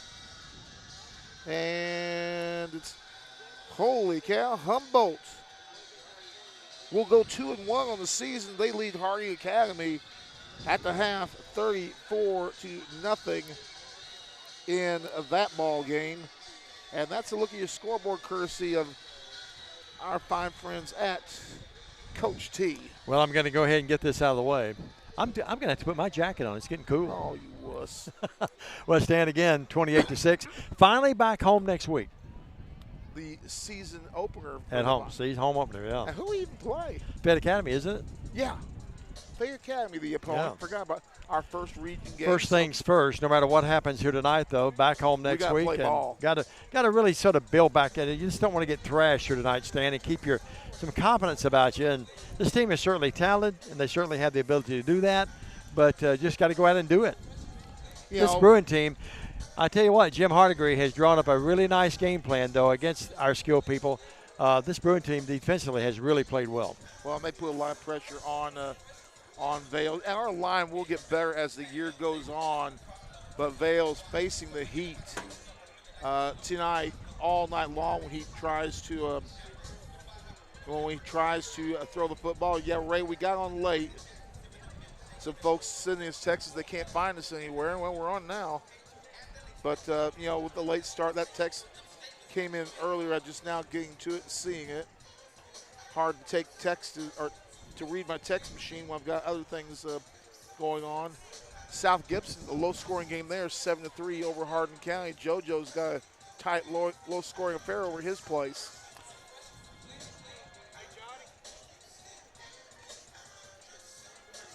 Well, the Lions will have the ball as we begin this third stanza. They're down 28-6 and need something going here, as the Bruins have dominated the series 25-5, and if this trend continues, they'll continue that kind of dominance on us and got to get back, not out of the reach of coming back, but certainly Coach Bowling, he's not been on the short end of this kind of game many times through his career, has he? Very, very unusual for him to be on the short end of a game like that.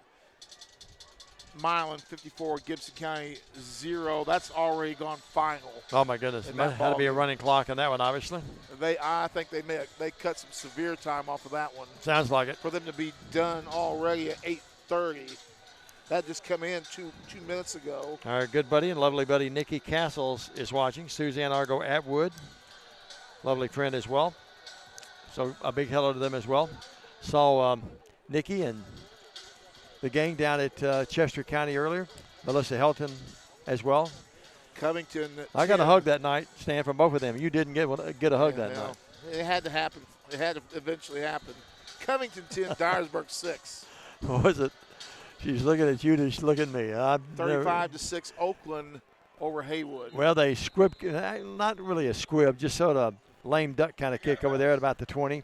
And Caleb Williams wisely just let the thing go out of bounds. TCA will have it at the 35-yard line, 1st and 10. So tell me this, Dave. Why, you are up 28-6, and I get that. But why do you want to give a team with a potent offense a little bit shorter field than you might have had otherwise? Well, I think, Stan, the reasoning there is, I'm not sure. I'm not their special teams coach, obviously, but I'll tell you my reason here in a second. Bales is in the shotgun pistol behind him is one Lakai. They look back over at the sidelines. I think, Stan, they think, well, they're probably, with their great skill people, are going to get to the 35 or 40 anyway. Yeah. I think they just say, okay, we'll do this to keep them from maybe breaking one. Waller single coverage with a little help on the off the inside. Hand off Lakai. Lakai running room to the 40, struggling his way, and still on his feet. Still on his feet to the 40-yard line, 45-yard line, 1st and 10. That is a Chuck Hutton Nissan first down. 57 yards for Lakai as Lakai dragged the entire USJ team for 10 yards on that play. I'm sure that Michael Mancini and Darren Bowling were challenging this offensive unit to get something going here. 8 carries, 57 yards. So Lakai not getting as many carries tonight, but having a nice night. 45-yard line, 1st and 10. Oh, pulled, got a great block. Again, Lakai, midfield, 45, 44. Another, very close to another first down. I think he has another one. I think it's another Chuck Hutton Nissan first down. It is. I wish we had the replay on that because TCA pulled a lineman down there. I didn't see who it was, but made the big pull and cleared out a hole, and Lakai just busted through that thing. That offensive line doing their job there. The Bruins bringing in a new defensive lineman. 1st and 10 at the Bruin 44. They've actually gone smaller on the line. Waller in motion. They give it to Lakai again. Lakai finds a hole and finds a few yards down to about the 42. They'll mark him. Another pickup, this time of about 3, 2nd and 7. 10 carries, 69, so 6.9 yards a carry average. I'll take that any day, and all day, every day, and twice on Sundays. No doubt. Clock running, 10:50, third quarter. TCA down 28-6. Bales, Lakai again. Lakai, running room, breaks a tackle, breaks another tackle. 35-yard line, all the way down to the 31. Leading the blocks that time. That offensive line doing a good job. Mentioned some of those guys, Stan. It's. Oh, yeah, Lakai, incredible number here. Now 11 carries for 80 yards. Lakai's heating his game up here in the second half. Another Chuck Hutton Nissan first down. This time not much to the 30. I picked up one. Maybe a yard to the 30-yard line. It's going to be now 2nd and 9. Lakai went, hey, defense, you want to rest here? Y'all need a break? 2nd and 9. Clock running, 10:10 left here. See, we're going to lull them to sleep here. Then they're going to loosen up that defense because they're selling out to stop Waller. There's no question about that. Under 10 minutes, and it's going to be in the pistol again. Lakai behind Bales. Bales keeps it, throws it to Waller. Waller dropped it. Not often he'll drop it, but he dropped it at the 30-yard line that time. Doing the rollout pass into a short field. 3rd down, 2-down territory, no doubt about this, Stan. Be interesting to see what kind of play call we come up with here. Lydia Harper-Smith is tuned in. Big number of people watching tonight, and the Lions trying to not disappoint them with a 3rd down play here. Triples far side left, one receiver here to the near side. 3rd down and 9, the ball at the 30-yard line. Here's Bales. Bales drops. Bales, they throw the screen pattern, the underneath bubble screen. And Waller, nothing. Absolutely nothing.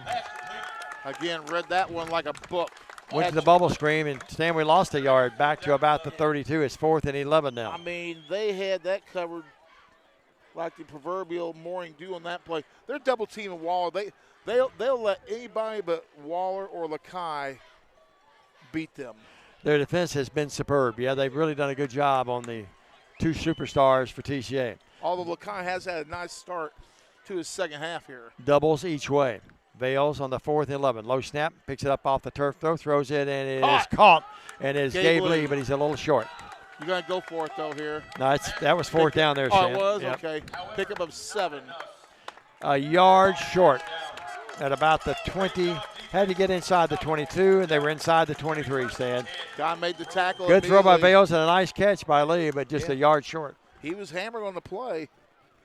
USJ tried to break him in half on that one, to be honest with you. 9:13 left in the 3rd. The wind was ripping through here, but now it's not ripping as much. It is cool off here. And the Lions had something going, had it at their own 35, moved it to the 28 of USJ, but a yard, I said 20, actually 23, I should say. I But see came up a yard short. Nick Mancini said Lakai just tossed the defender like he was a toddler. Yep. Here's the handoff. Spencer wrapped up by Dancy and others.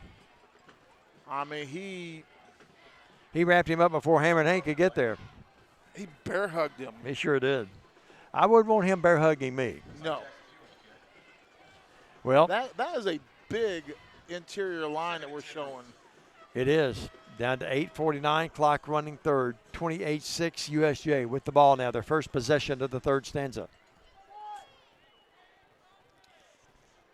Well, Howard, not a flashy quarterback, but a very steady one.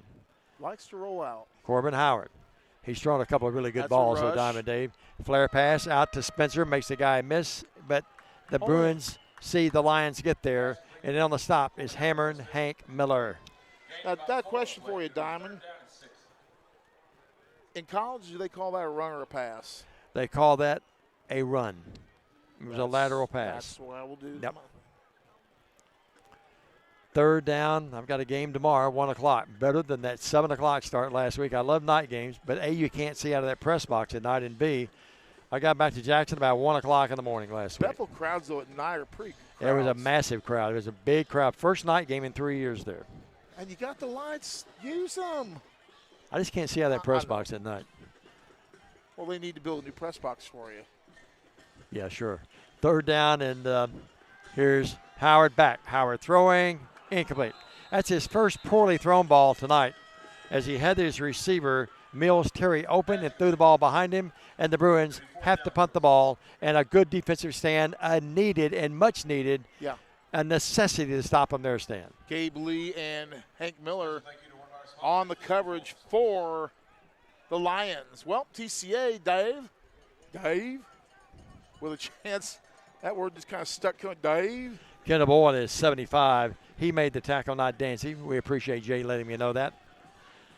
Jay's a little higher than us, and he's much younger and much better looking and much better eyesight. Here's the punt. Said about thud, but all in all, a pretty good punt. And TCA fills it at the 28, to the 30, to the 35, and on his feet to the 40-yard line. A nice return by TCA's Braden Waller. Braden Waller dancing with the devil a little bit there on that one, but managed to get a nice turn on TCA. Former UT great and NFL star Trey Tigg behind us, by the way, Stan. Well, he get on the He's going to come through. 41-yard line. And former USJ great Bruin, too, I might add. So I missed that. I had him at Tennessee and in the pros, but forgot USJ. There you go. So the ball will be at the 42-yard line. It's going to be 1st and 10. 7:22 left here. Stan, boy, a score here would be big, wouldn't it? It would be huge for the confidence of this TCA ball club. Bales gives it Lakai. Nothing. Oh, he's going to get by a yard. No, he didn't do that, Stan. Okay. Maybe a few inches, and that's it. Well, you're right. You hit it on the head a moment ago. They have really keyed in, and, well, they should, on Lakai Tompkins and Braden Waller, haven't they? But here on Lakai, you got to get him to the outside. You got to work him into the outside a little bit. I'd like to see Lakai go to the wing and then insert Hank Miller as your fullback here. Yep. That would change your defensive coverage exponentially. Pass out to Gabe Lee at the 45. Lee is bulldog down to about the midfield stripe. Boy, Gabe. Ray and Kerry, you'd be proud of him. He just ducked that head and said, I'm going to go right at the bigger guy, and made him feel the punishment. But he's up to about the 49. He did. He was the aggressor there after he called it. The little general attacked on that play, and that's what I like to see. Andrew Robertson is just watching tonight. Well, Bales wearing that number 6. The number 1 you see on your screen is Lakai Tompkins. You see Waller and Lee here to the near side. Delk and Williams, Caleb far side left. Offensive line trying to provide some maybe 2-down territory here anyway. The ball at the 49-yard line, 3rd and about 3, almost 4 yards. Need a conversion desperately. Bales drops. Bales stays in the pocket, throws on the fly pattern, and that's going to be incomplete. Yeah, had to get rid of that because they were coming right at him. There, and it's going to be 4th down and about 4. Dave, I've got it this time. Go for it here. They had Madison rushing single coverage, which is a tough thing to do on Waller, but the pressure is what provided them to make that stop. We're going to punt the ball again, it looks like. 5:55 left.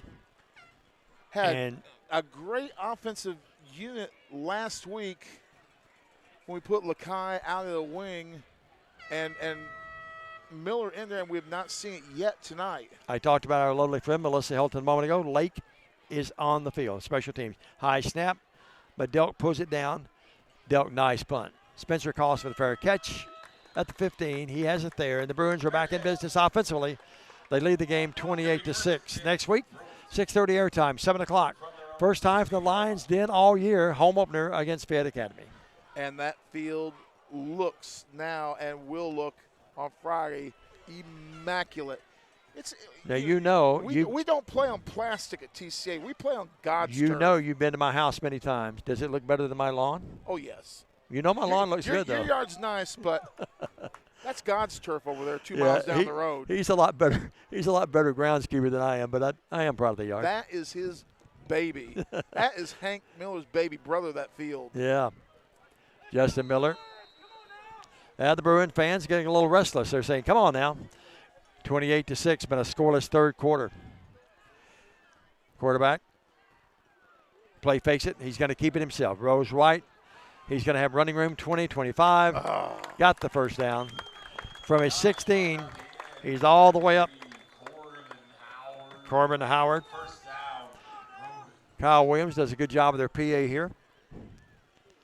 And the ball is all the way up to the 29-yard line. A 13-yard pickup by the quarterback, Howard Stan. Transitioning from coaching duties to PA announcing? Yeah, he does the basketball, does a good job too. 5:37. 1st and 10, and the Bruins in really no big hurry. They've drained the play clock a lot tonight. In the pistol, they have a running back behind the quarterback. Is that a new quarterback? I think it is. No? Oh, my goodness. Breaking open for almost another first down. It's a little scat back. Well, that's actually Spencer again. He looks smaller here. 8 yards on the pickup. Howard's still in there, the quarterback. I thought it was a different quarterback. 9, 2nd and 1. Stan, they had a ripping hole in that D-line that time, didn't they? 142 yards on 17 carries unofficially. He is really a nifty running back and a great running back. You look at their stats each week, you'll see that end result. But seems like he turns it up a notch against the Lions every year, doesn't he? Would you agree? That would be true. 2nd and 9. Handoff, Spencer again. This time he goes outside, cuts it back to the marker. Midfield, 45, That's a 40, block in the back. 35, 30, Block 25, in the back. 20, and he's down to about the 10-yard line, and finally the Lions get him. Block in the back to 30. They did not see it. When he took that handoff, it didn't look like he had a lot there, but he cut it back to the marker and the hash mark and came this way, and he's got him knocking at the door, 1st and goal at the 9. You thought it was a block in the back. I saw a block in the back. Officials didn't call it, so we're not going to get it. But I saw what I saw. Far side right, they send a receiver. That's Bradley Stamper over there. Spencer's in the pistol behind Howard. Handoff, Spencer turns the corner to 5. He's in the end zone, touchdown. At the 4:30 mark, Spencer has another touchdown. First score of the second half, and that puts it really in dire straits now, 34-6. And the offensive line, Spencer gets the credit, but Stan, and well he should, but credit their offensive line a gaping hole. Yeah, 182 yards. Well, I better not lose that cane going down the thing. Thank you, sir. Appreciate that. 34-6. Snap back, ball down. Sykes' kick is up, and it is good. 35-6, all Bruins. 4:28 left in the third. It's TCA football on Worthy Road Studios. Back after this 30. How can we look? Hi, I'm Cody Fitz with Fitscapes. Our business's focus is on building your dream yard at your dream home. When designing our backyards, we always like to start with our pool and patio areas first. Then we complement that with the landscaping, and we finish with the lawn for all of the outdoor entertaining needs. After installation is complete, we provide annual maintenance for all of your lawn care and landscaping needs. Fitscapes, let's build something beautiful.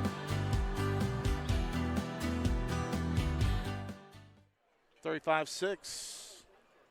USJ leads TCA with 4:28 to go here in our third quarter play, Dave. Well, we talked about him and bragged about him a minute ago. Justin Miller's tuned in. And how about our good buddy Alicia Barnes-Owens? She's watching up in Gibson County. And Alicia just won the election up there. Yeah. And congratulations to her. Assessor property, is that it? Yeah, she'll do a great job, no doubt. Lovely gal, very talented, very beautiful, and very, well, a lot better looking than Bradley and a lot smarter than Bradley. Lovely kids. That goes without saying. Well, I mean, still, though, great gal, great person. And, comes over from the real estate industry, so she knows property Yeah, value. no doubt about it. Susan Argo Atwood's watching. So it's 35-6 right now. You're watching, and let's hope we can watch a Lion, somewhat of a comeback anyway. Kick over here on the near side, and coming up with it, Atwood. He's at the 30, 35, 40, 45, midfield, 45. Atwood, great return. All the way in. Well, I assume these are the parents of the guy that made the stop, but the applause. I said, that was a 50-yard return. What are they cheering for? I assume it's their son that made the tackle, but that's a 50-yard return. Yeah. And Atwood back up. Well, moms have a right to cheer. Oh, yeah. We got an injured player. I think it's Atwood is down. He made a great return and made them really all the way up to the 40-yard line, or down the 40-yard line in this case, right in front of the Bruin bench. And we think that's Atwood. No, let's wait and see. I'm not sure who that is. It is a cramp, though. Yeah, it's just a cramp, so no double need to. Cramp. Yep. Ouch. Coach Pritchard is helping our trainer, Kevin Hansen, and now here comes Dave. Have you ever had cramps Darren like Bowling that? over. That's a great return. Yes, I have. I can promise you I had. That is Atwood. Great return, though, by Owen. He's running off. He's okay. Had a cramp once in a ball game in front of over 15,000 people, and it would not go away.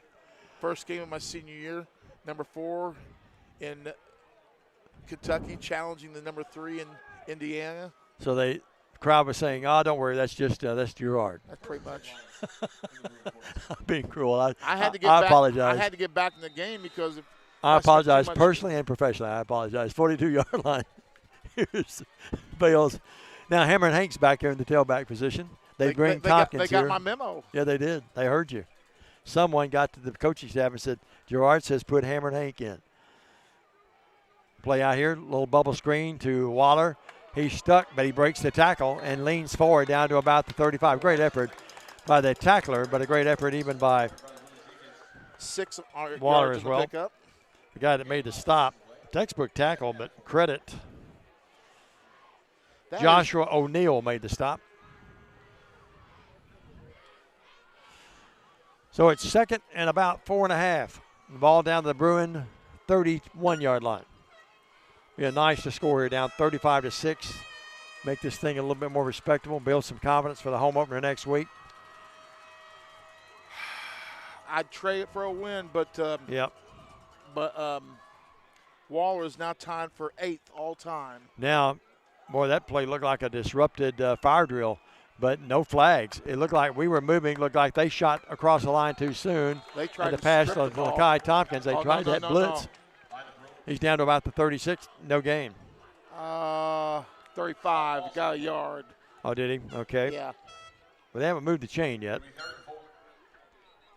Coach Bowling calls a timeout. 3:05 left. He's walked out to the hash. He said, give me a TO, baby. And it's 35-6 your score. 3:05 in the third. And we've got another player down is what it is. That's a injury timeout. Kevin Hansen comes this way. We'll sort it out. Take this quick 30. Hopefully good news. Say a little prayer for our wounded Lion. Back after this. I think it's just a cramp again. Back after this on Worthy Road Studios. No matter where you are, you can shop 24/7 at Humboldt Dodge Chrysler Jeep.com with the area's largest used car inventory. The ball from he may have jerked it holding on. And we're back here. Lakai walking off on his own power. Might be a little bit of a shoulder injury. Hopefully it's just a stinger. Kevin Hansen's going to follow him back to the bench. He takes a seat back there. We're screened by the players in front of him, but it was Lakai Tompkins who went off on his own accord, but he was favoring his right shoulder. Well, with Lakai out of the game, somebody's got to step up, and that somebody's going to step up is going to have to be Hank Miller. Here's their Option to Miller, and Miller, he made the defender, he punished him that time, but he moves down to about the 31. And gets a first down. And I think he's got a Chuck Hutton Nissan first down. He does. He played the punisher, didn't he? He blasted Hudson rushing on that play. Yeah, number 14, Hudson rushing, the sophomore. Hammer and Hank has one gear. It's overdrive. It's overdrive as hard as you can go, buddy. Put a man in motion, bring him here to the near side. They give it to Miller this time. A little bit of a snafu in the handoff. Broke the momentum a little bit. Pickup of 1. Down to the 30. Clock running 2:30 in the third. Down 35-6. Lions have something going, though. You know, I almost still keep running the ball. Let's just ram it down their throats and do what we can do. Yep. Try to control the clock a little bit and keep them off the field. We've not been able to stop them much. Bales, his own back runs into him, and here's the pass. Almost intercepted. Caught. 30. 25. Down to 20. Another Chuck Hutton Nissan first down. And it's caught. Who caught it, Stan? Was it Delk or Waller? I could not tell. If somebody will 9 and 8 across the way look a lot alike that we're way away from, and the lighting here, again, not being critical, but it's just, I guess the glare really bothering us tonight. Somebody watching will know who actually caught that ball. Yep. And they will let us know. Well, I hope they do, yeah. Here's the pass to Gabe Lee. Interference! Lee comes back, incomplete. Looked like some contact. I got to agree with you, Stan. Looks like some contact before the ball got there. Well, there was some slow dancing going on. Lee came back. Slow dancing? Lee came back to get it and just couldn't hold on. Slow dancing. We never get the call. Ball at the slow dancing. It was pretty much arm in arm. It really was. I get your drift. 12-yard line. No, excuse me, 17-yard line. Going to be second down. Bales. They give it to Waller on the jet sweep. It was Waller. They had that covered all night long. We're told it was Waller that caught it. Waller caught it? Yep. Okay, and that was for 11.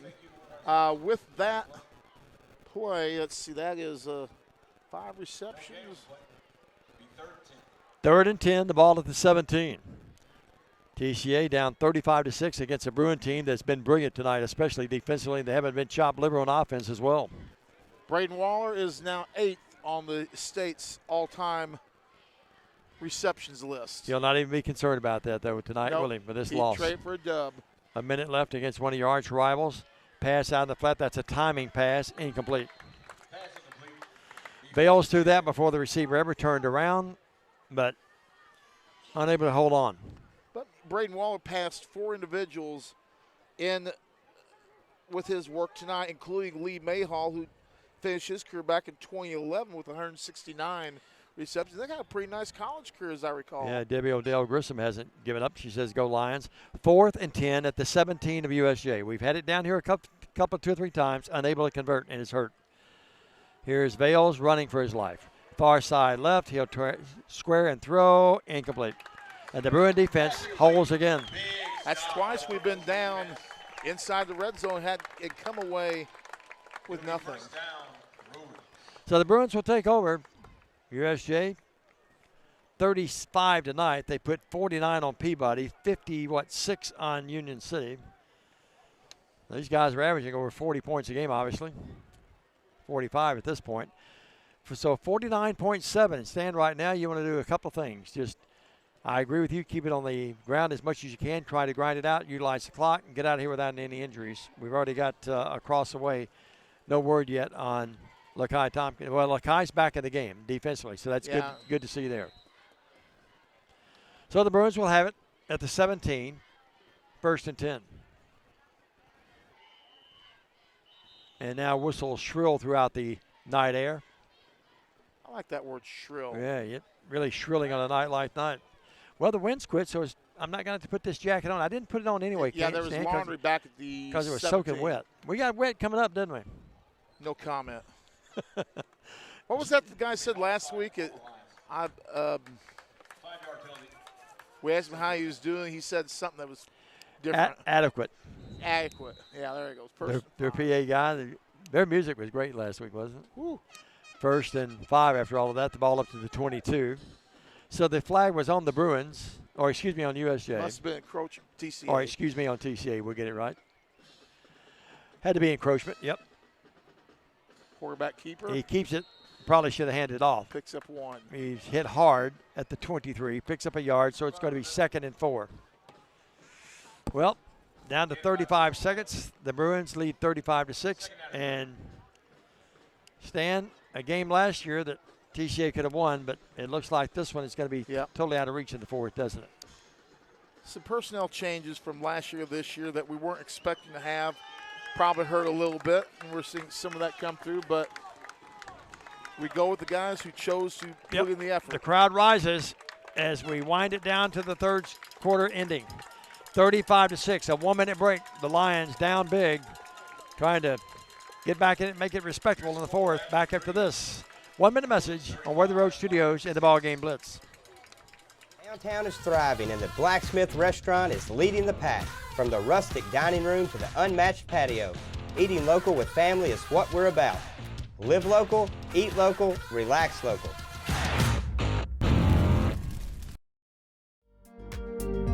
King Jewelers is not your typical run-of-the-mill jewelry store. Grover is a certified jeweler with 35 years experience. This isn't just a jewelry store. It's an iconic symbol of love. How far would you go for love? King Jewelers, 16B Conrad Drive, Jackson. For over 60 years, King Tire Company has been a trusted name in quality tires and auto care, proudly serving the Jackson community for decades from our Old Hickory Boulevard location. With tires, alignments, oil changes, AC repairs, brakes, belts, hoses, radiator repair, and more. King Tire Company delivers the expertise and reliability you can depend on. Visit King Tire Company on Old Hickory Boulevard in Jackson today, where decades of experience meet top-notch service. And welcome back. It's going to be USJ basketball. Our footballs will begin the 4th quarter play. And off, Spencer has it. He's across the 30 and knocked out of bounds. Or, excuse me, that was, let me turn my flashlight back on, ladies and gentlemen. That was Jackson Hewitt that brought it back. No relation to the tax Jackson people, Pugh, right? I apologize. Jackson you said Pugh. Jackson Hewitt. Yeah. Well, our good friend, our lovely buddy, Audra Tucker Tig is tuned in tonight. We get all the hellos in. And she's just looking to you to say hi to me. It's 35-6. Remember, I had a picture taken with her once. Audra is one of my favorite people. Is that a new quarterback? No, it's still the same guy, the same running back. Spencer. Oh. He makes 3 or 4 people miss. Boy, he's really nifty at making people miss with those feet that go one direction, then quickly turn on a dime. You know, one of the greatest I ever covered that was able to do that, Stan, a different kind of running back at Lambeth. You know who it was. JoJo could stop on a dime and then start on the dime quicker as anybody I've ever seen. The legendary JoJo Jones. JoJo Jones. Never saw him play, but have heard a lot about him. Oh, he's great. Well, 10:57, 35-6. It's going to be now 2nd and about 8. The ball just short of the 35 at the 34-yard line. Hey, you know, McKenzie only leading Chester County 26. That's the 3rd quarter. Chester County giving McKenzie all they want. There's that lateral pass again, and bobbling it is Spencer, but somehow he holds on. Boy, he just refuses to go down. He should have gone down earlier because the Lions stop him and drop him for a big loss. I mean, great defensive effort, but I got to go back. We've got to make that first contact count and get him down. We can't always rely on number 2, 3, or 4 come in and make the play. Wrap him up. Yep. Well, it's 3rd down now. That's a loss of about 8 yards. It's 3rd and 18. The ball all the way back. The Bruins have it at their own 24. They've got to get all the way up to the 43 for a first down. Well, Diamond, I've got a shocker for you here after this play. Yards. All right. It's going to be 3rd and long. Conservative call. They give it to Spencer, and he's down at about the 22. They lost another yard or 2. So it's 4th. Ball back to the 22. It's 4th and 21. Peabody's Eric Agnew scores on a 62-yard run. The 2-point conversion gives Peabody the 18-16 lead over Riverside. How about that? That's down at Riverside too, isn't it? Yep. Well, Coach Jacobs didn't fall off the tournament truck yesterday. He's 0-2, but listen, he's a great coach and a really good person. 9:15. He'll get that Peabody. Not quite as talented as they've been, but they're still pretty good. Here's the punt. Waller will just let it roll around. He'll run away from it. And nice punt all the way down to about the 35-yard line. The Lions will have it there with 9:03 left in the game, down 35-6. South Gibson leading Hardin County 17-3. Boy, it's unusual to see Hardin County drop a couple of start the season. They must be a little bit down. I'll tell you who's really struggling, too, is Lexington. Aren't they struggling? Oh, yeah. They're really struggling, aren't they? Liberty's struggling. Right now, we've struggled tonight, but there'll be another day. 36-yard line, 1st and 10, Lions. Miller's back in at the running back position. So Lakai getting the rest. Good to see him out there defensively, but he's not back on this offensive series. Got another score that's going to be interesting to you as well. Bales gives it to Miller. Miller hits the hole quickly, but then they close it quickly at about the 38, maybe a yard. Pickup of 1 on the play. 37, actually. Now, in the third quarter, halfway through it, Middle Tennessee Christian 14, Knoxville Grace 7. That game's at Knoxville Grace. So Knoxville Grace, after TCA plowing them last week, acquitted themselves very nicely this week. Second down and 9. Proud for them. I mean, they tried so hard during that game last week, and it's nice to see them playing another team tough. 8:30 left. Now 8:25 left. Second and 9. Low snap, but Bales has it on the option. Lakai is back in there, has it, and he'll just run out of room at about the 40-yard line. The Bruin defender did a good job pulling up and just nudged him a little bit. 2 on the play. Gave him a little baby pat. And it's going to be third down. They say actually when that bounce back at the 39, although he got up to about the 43 or 4. But they said he stepped out of bounds, 39. Then the official right there, the side judge, right there on it. Lakai with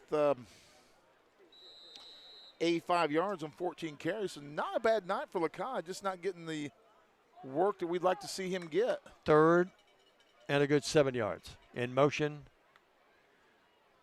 And now rolling that way as Bales throws it underneath and it's dropped. Oh. Dropped by Waller.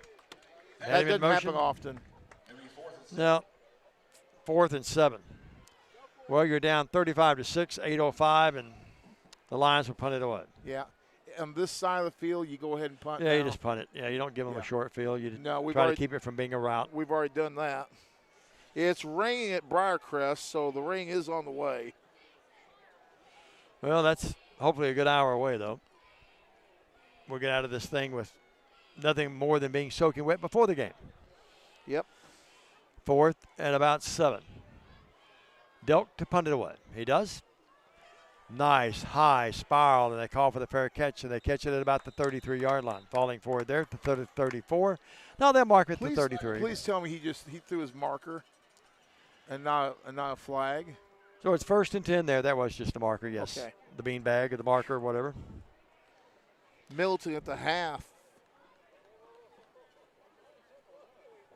Well, Mark Brewer says it was actually Delk. We appreciate our fans helping us tonight because it's impossible. And it's not just old age with me and Stan and I, but it's really hard for us to see up here where we are. In the dark. Light glare in the dark and looking through the rails here. We appreciate the accommodations, though. We're not griping or complaining about that. It's just very difficult to see. Well, I'm not complaining anyway, Jay. At the 33-yard line, it's going to be 1st and 10.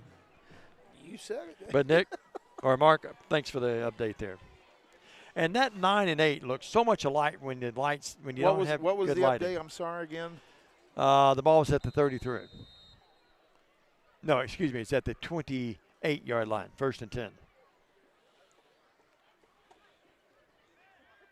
Well, quarterback's still in there. Throws a bad pass. It's dropped right at the shoestrings.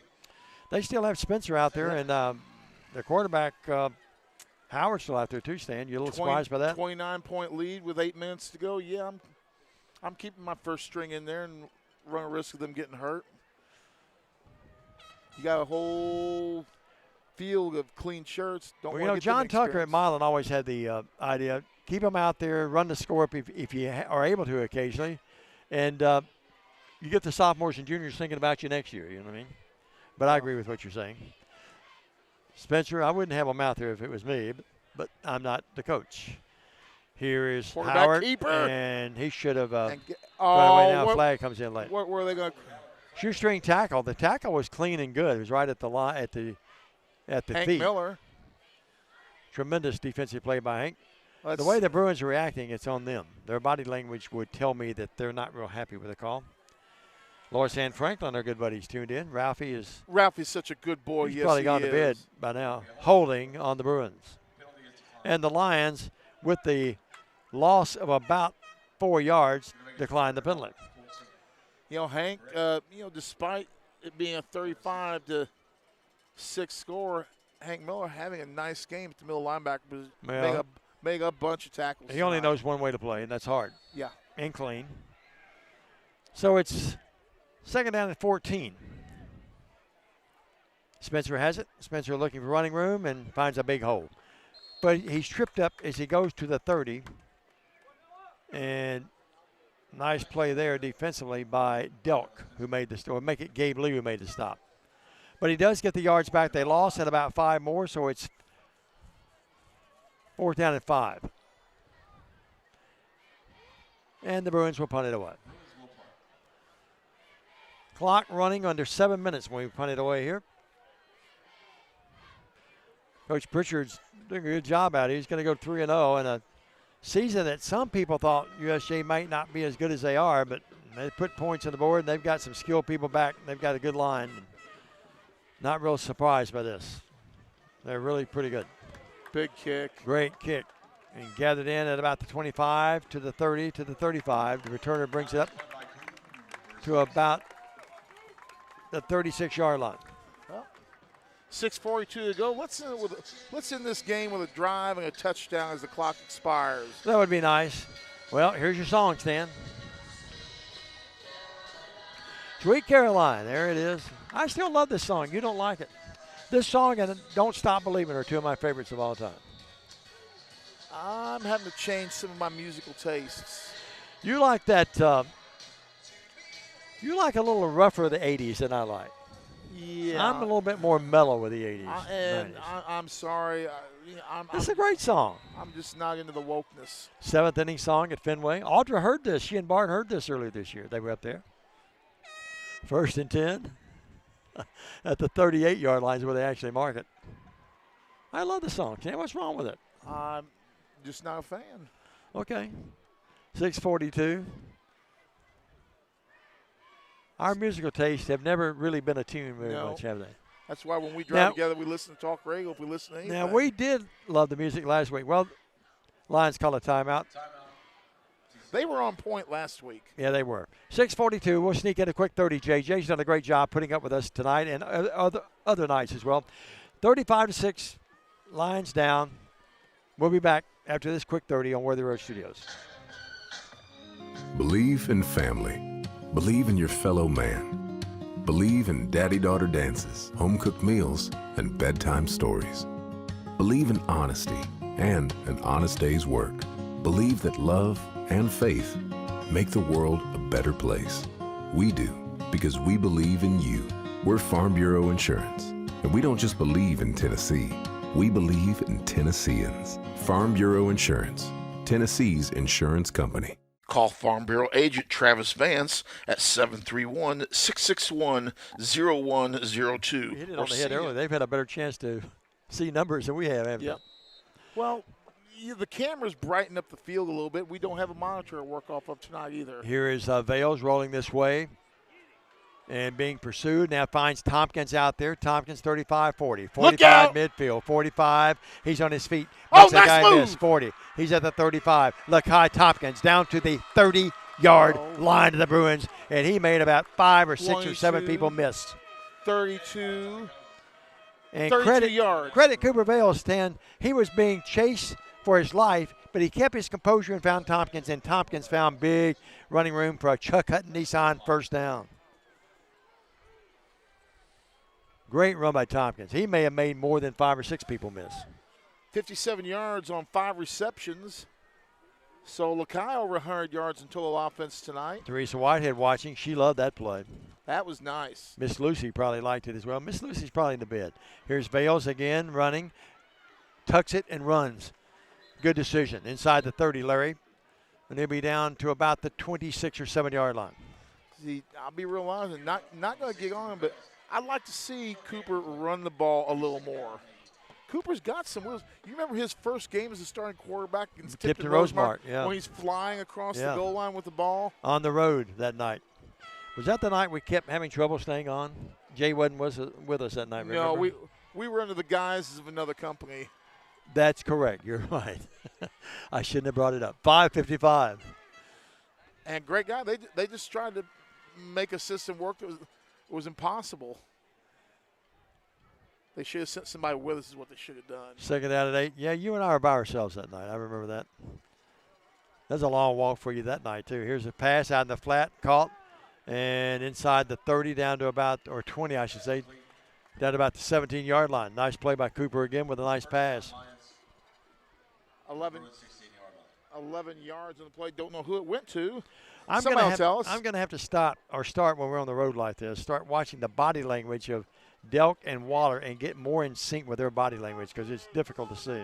Riverside just went up on Peabody 22-18. So the ball inside the 20 down to 17. It's 1st and 10, another. Chuck Hutton, Nissan first down. Vales gives it Tompkins. That's not hard to read that one. Tompkins inside the 15 down to about the 14-yard line. Well, we bring it up every time you mention Riverside. They have the greatest tradition, I think, of player entrance of anyone in West Tennessee. When they march their team through the stands. Yep. Those fans eat it up too, don't they? Yeah. And they should. They certainly do. That's an old press box, but it's easy to see out of that press box. It's an antique. Different angle, but old blocks. Could use some new tables, though. Yeah, I agree. And the flooring could be a little bit better. Well, too. it used to be a roof. It's gravel. Yeah, you're right. But, hey, it's okay. We can see good down there. Yep. I found out where that horn was coming from. Jay says, you guys dig more holes than anybody ever known to broadcast it. Diamond's been digging them tonight. Vales over the middle. Touchdown, Lions! Now, who got that? Is that Caleb? I'm going to wait and see. I can't tell. Touchdown, Lions. Turned sideways on us right now. Somebody will tell us who that was because we're not getting it from PA. It's either 3 or 2.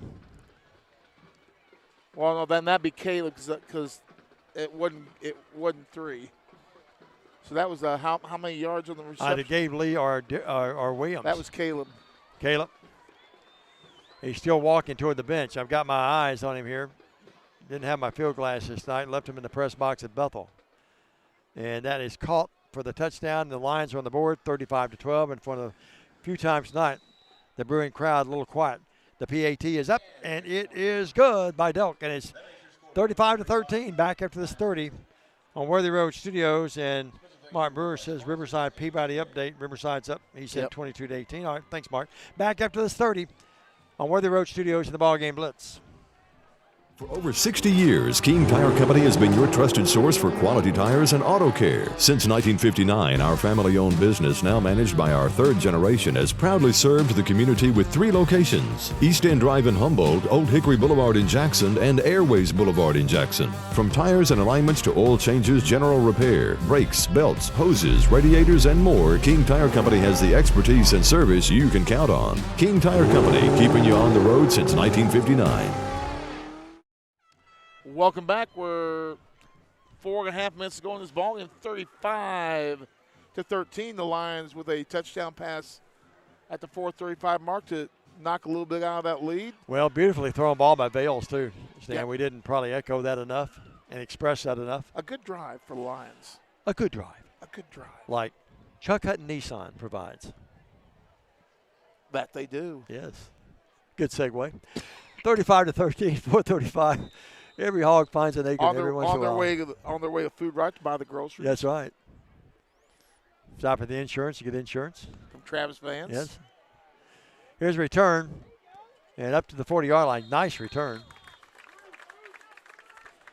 And you can stop by King Jewelers and buy some jewelry and go by Deaton's and get an estimate on carpet. And if your tires are running low, King Tire Company. We got it all. Yeah. McCoy's Heating and Air, you can drop by and say, can you come service my unit? Yep. You think we should tell Michael Mancini's brothers challenging him a little bit? Go by and look at other people's lawns and say, that doesn't look as good as mine because mine is done by 5SEP Lawn Service. And I tell you what, the new homes on Highland Avenue, oh my. That is nice. Oh. The Atwoods with that. Yep. Well, the ball is at the 40-yard line. They're on 40. And the Bruins, and now it's going to be a hole. Spencer ran it, and they threw that ball right at the feet of a couple of Bruin linemen, and they tried to get away from the flag as quick as they could. And again, I have to beg you. I think there's going to be a face mask on TCA. That was Mills. No, it's Terry holding. running the It's ball. holding. Yeah, Mills Terry ran it. Mills Terry's really he's burned us through the years too. He's a good player too, in the stand. Solid athlete, good basketball player as well as a solid football player. Started noticing him at middle school way back in the day, and as the career progresses through it, he's turned into a fine ball player. Sure has. 4:19 left here, and the Bruins lead the game 35-13. His dad probably give me a call in the morning. First down at about 15 yards. Actually, it's about first and 16. That was the point of the infraction. And here's running the ball this time, Spencer. Tackle. No, Pugh carried that ball and brought it upfield. Up across, right at the 40, and Gabe Lee made the stop. Well, you don't want either team to suffer any kind of injuries now late in the game. As I say that, Waller's limping down here right in front of me a little bit, but I think he's okay. Good to see Tompkins come back in the game. He's back in there defensively as a defensive end right now, Stan. Good to see him come back in after going out with a stinger earlier. Those things hurt, but better a stinger than anything kind of dislocation or anything. And, been a cleanly played game. Both teams have played clean football tonight. Here's Pugh again. Pugh running to the 40, to the 46, 47, and leaning forward across the 50 to about the 49, and he's got another first down. Well, that was Spencer that carried it this time. Now he's going to go out, and Pugh will come back in. And that making the tackle for TCA. I would not put Spencer back in the game if I was the Bruin coaching staff under any circumstances with 3 minutes left. No. And I wouldn't have my quarterback out there either. But, not trying to be critical of that. I just wouldn't do it. I wouldn't want an injury to either one of those guys. They're your franchise players. 2:50 in the clock. You lose Spencer, that's a season change. Change the whole complexity of your season, Here's Pugh carrying it. He's run the ball pretty well. Cross midfield down to 45, down to about the 43, and stopped that time by Atwood and others. 76. And also on the stop was big Kendall Boyle. Kendall Boyle was 75. He's 75, 5'10", 315. Okay. Yeah. I'm sorry. Well, 5s and 6s look alike too. Yeah, they do. Boyle does a nice job side to side, and he can also retreat and get you some tackles as well. He doesn't miss many tackles either. He wraps them up when he gets those paws on them. He's hungry. Like me eating a cheeseburger. Yep. Well, here's the handoff, and that's Pugh again this time. Hank Miller with another tackle. Miller knocked him off balance, and he falls forward. He got the first down, though, inside the 40. No, they say his knee hit back short of the 40. So the ball just, a nose of the football almost to the 40, so it's going to be third and less than a yard. Clock running 1:40. TCA down 35-13. Glad you're aboard tonight. Next week, 6:30 airtime, 7 from the Lions Lair, our first home game of the year, the home opener. And, Fayette Academy, that's a team that always matches up well. Fayette Academy, it's always an exciting ball game when we play them. It is, there or at our place, especially there, too, though. Yeah. It's a tough place to play. A nice place to play, though. Bruins taking their time, milking the clock, play clock down to 4 seconds. Hand it off again, and Pugh's got the first down. Right at, oh, my goodness. I thought he had it, but the crowd's saying bad spot. They may be right. It's fourth and less than a yard. Oh, they're up 35-13. It's okay. Yeah, that's right. So they're going to go for it on fourth down. Clock under a minute to go in this ball game. Yeah, so. we'll wind it down, and the Lions will fall to 1-2 of the year, and the Bruins will go to 3-0. But TCA hung in this thing, Stan. It could have been a rout. You don't see a TCA team quit through the years. Not tonight either. Big plays, and that otherwise it was fairly straight. 3-4 big plays. The pass plays over the middle really hurt us, didn't they? And Spencer's running too. But Hand off this time. Now Pugh has it, breaks the tackle, breaks another, can you 30, not call a 25. hold? And the ball inside the 25-yard line. Jackson Pugh with a nice run. And down to 21.8 seconds left. You had 21.8 seconds and you're running a hurry Now up flag offense. comes up. I'm not sure what that's about. Let's see. Unsportsmanlike conduct on the Bruins. Yep. Must have been some taunting, I guess. Yep. That had to be what it would be to be unsportsmanlike, I would think.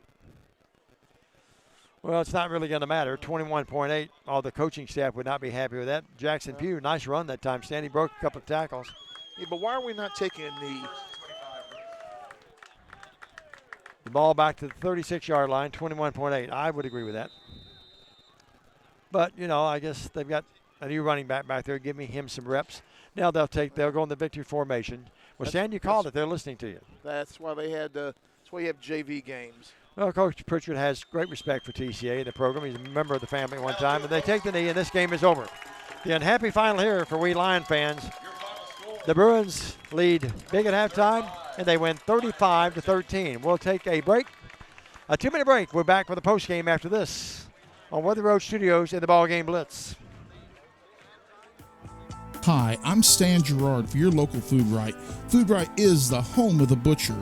Food Right is proud to sell certified Angus beef. It's the very best there is. All of our beef, signature pork, and chicken products are cut and packed fresh daily by our in-store butchers. To feed your family well, Food Right, with 11 locations across West Tennessee, is where you need to go. Have a great day, everyone, and much more importantly, God bless. Automatic Transmission and Wrecker Service has been the trusted name in Jackson and West Tennessee for over 45 years. Our expert technicians, backed by over 125 years of combined experience, are here to handle your automatic transmission repair needs. Plus, our 24-hour wrecker service ensures you're never stranded. Find us at 3846 Brownsville Highway in Jackson or call 731-422-6356. For reliable transmission repairs and your towing needs, you can count on Clement Transmission and Wrecker Service. Buy a car in your bikini. Buy a truck in your jammies. Buy an SUV in your, well, no matter what you're wearing or not. Shop JonesChevroletHumboldt.com with the area's largest used car inventory. Roberts Jewelers, West Tennessee's premier luxury diamond jewelry store, family owned and operated for 78 years. Owner Janet Silver has a passion for hand selecting the best luxury jewelry from around the world. Roberts has the largest estate jewelry and diamond selection in West Tennessee. Roberts does custom design jewelry in their RJ Case state-of-the-art custom design studio. Chris Case is the most certified jewelry design expert in the area. Book your custom design experience now at robertsjewellersinc.com. Roberts Jewelers, 405 Van Drive, where West Tennessee gets engaged.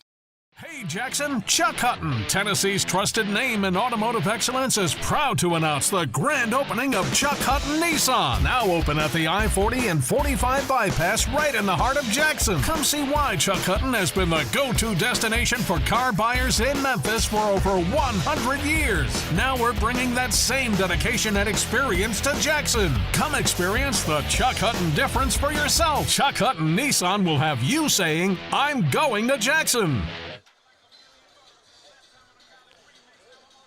We are back at Kirkland Field, Carlock Stadium.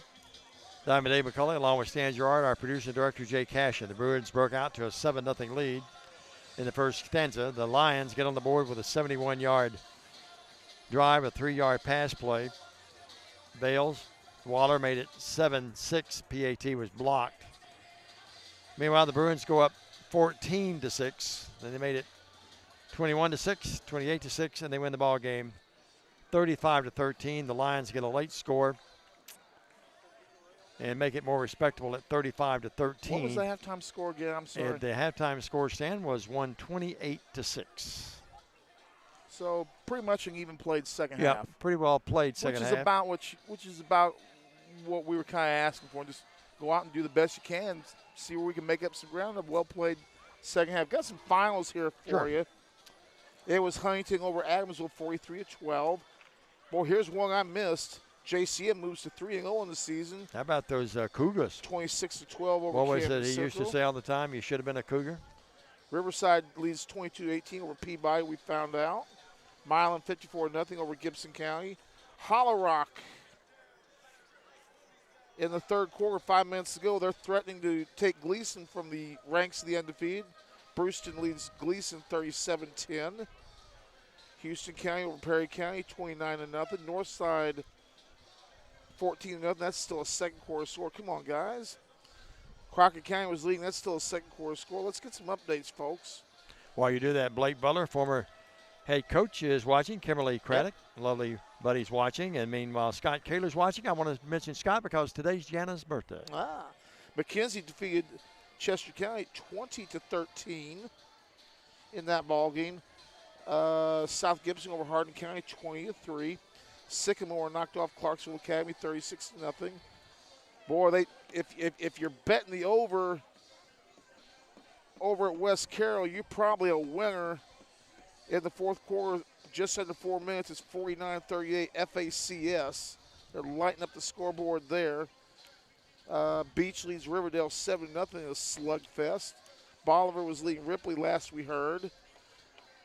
Covington final over Dyersburg 30-15. It was Dyer County over Union City 40-22. Missed that one. Halls 3-0 as they knock off Greenfield 41-0. Dresden in defensive struggle knocked off Lake County 12-8.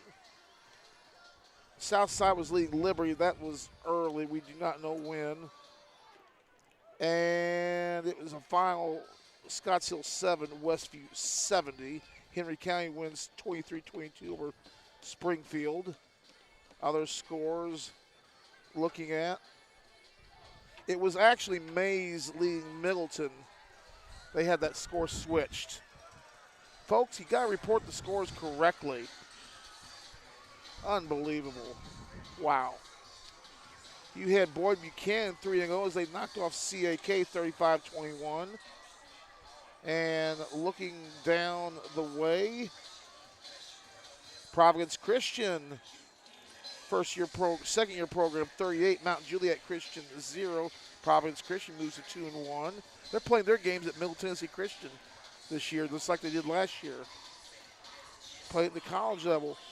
BGA knocks off Nashville Christian 35-21. It was Columbia Academy 21, Friendship Christian 15.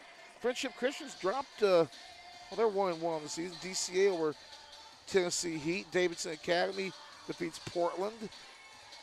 And some other scores that we will get, and then we'll get you the, it was Evangelical Christian over Kingsbury, 58-0. Blake Butler 2-0 on the campaign. Humboldt led Harding Academy big at the half. Jackson Christian was leading at the halftime 21-7. And in the fourth quarter, Rosemark, again, another game, if you bet the over, it's 42-39 in the fourth quarter. Rosemark hanging on to a lead in that ball game. Looking at some numbers from this contest. First for TCA, unofficially 99 yards on the ground, 110 through the air for 209 total offense. For Riverside, 196 on the ground, 135 on the air, 331 to 209 on the total offense. Noah Spencer, 19 carries, 182 yards, led the USJ attack. Spencer had 56 yards in receiving and a touchdown as well on a 40-yard run. Yeah, he had big plays, a 30-yard run, a 20-yard run, 15-17, and the 40-yard reception, 35-yard run as well. Mills Terry, 5 receptions for 69 for TCA. Lakai Tompkins, 85 yards on 15 carries. Lakai Tompkins also had 57 yards on 5 receptions, so 85 and 57. Let's see, 8 and 6, 142 yards of offense for Lakai Tompkins. Braden Waller with 4 receptions on the night. Braden Waller now with 171 receptions on the night unofficially. That ties him with Dorian Googard of Greenville, who played from 2015 to 2018. So when Braden gets his reception next week, he will move into 8th place by himself on the all-time list. The next one is Maddox Lambert from GCF, who graduated about 3 years ago, has 185. So, you know, realistically, Braden Waller, has a good season. He can finish in the top 5 in the state. Now, he's not going to get number 1. CAK's Davis Howell, 358 receptions.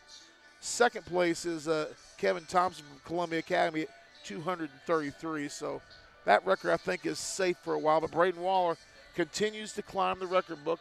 But again, he'd trade all those for a different score. The final 35-13. The Bruins win. And Diamond, I will see you next Friday night. TCA Middle School wins 38-6 last night. They play at Gibson County next week. If I can score internet access, I'm going to go up and do that game as well. I went up there today and tested some internet. It's shaky at best. May not be able to bring you that game due to internet issues at that school, but we're going to try our best to do that. Middle schoolers 4-0 in the campaign. Get out and support those kids. Come out and watch them. Not many home games left for the TCA Middle School. A lot more on the road than they have at home left, but that is a very fine middle school program, and you're going to be pleased when you see those players in a few years ago. I'll be up at in Dyer on Thursday. Hopefully I'll be able to bring you the game on West Tennessee Sports. And before we get, I want to thank all the people that watched my broadcast of the Fayette Academy game last night. Last time I checked a few hours ago, over 4,300 hits, over 4,400 hits now in that game. You can't tell. That does my pride and does my heart good to see so many people checking the ball games out, and I appreciate all the kind words that everybody's given me. And with that, a final thought from my friend Double D Diamond Dave. Thank you very much, Stan. That platform, of course, West Tennessee Sports. Be sure and stay tuned. Stan will have that announcement on West Tennessee Sports on Facebook about that as well. By the way, Chip Thomas, our last hello tonight. He's the last guy checking in with us, so I want to say hello to Chip and his lovely wife and all the Thomas family as well. Well, the unhappy final here, 35-13. Until next Friday night, 6:30 airtime, 7 o'clock from the Lions' Lair, the Lions' Den. Call it what you may, but it's home, and it's the season opener, home season opener anyway, and we'll have that one for you next Friday night, the good Lord willing, and the creeks don't rise. For Jay Cashin, our producer-director, for Paul Schulte, our executive producer-director and the owner of Worthy Road Studios, the BallGame Blitz, and for my friend Stan the Man, I'm Diamond Dave McCulley. God bless you. Good night from Kirkland Field.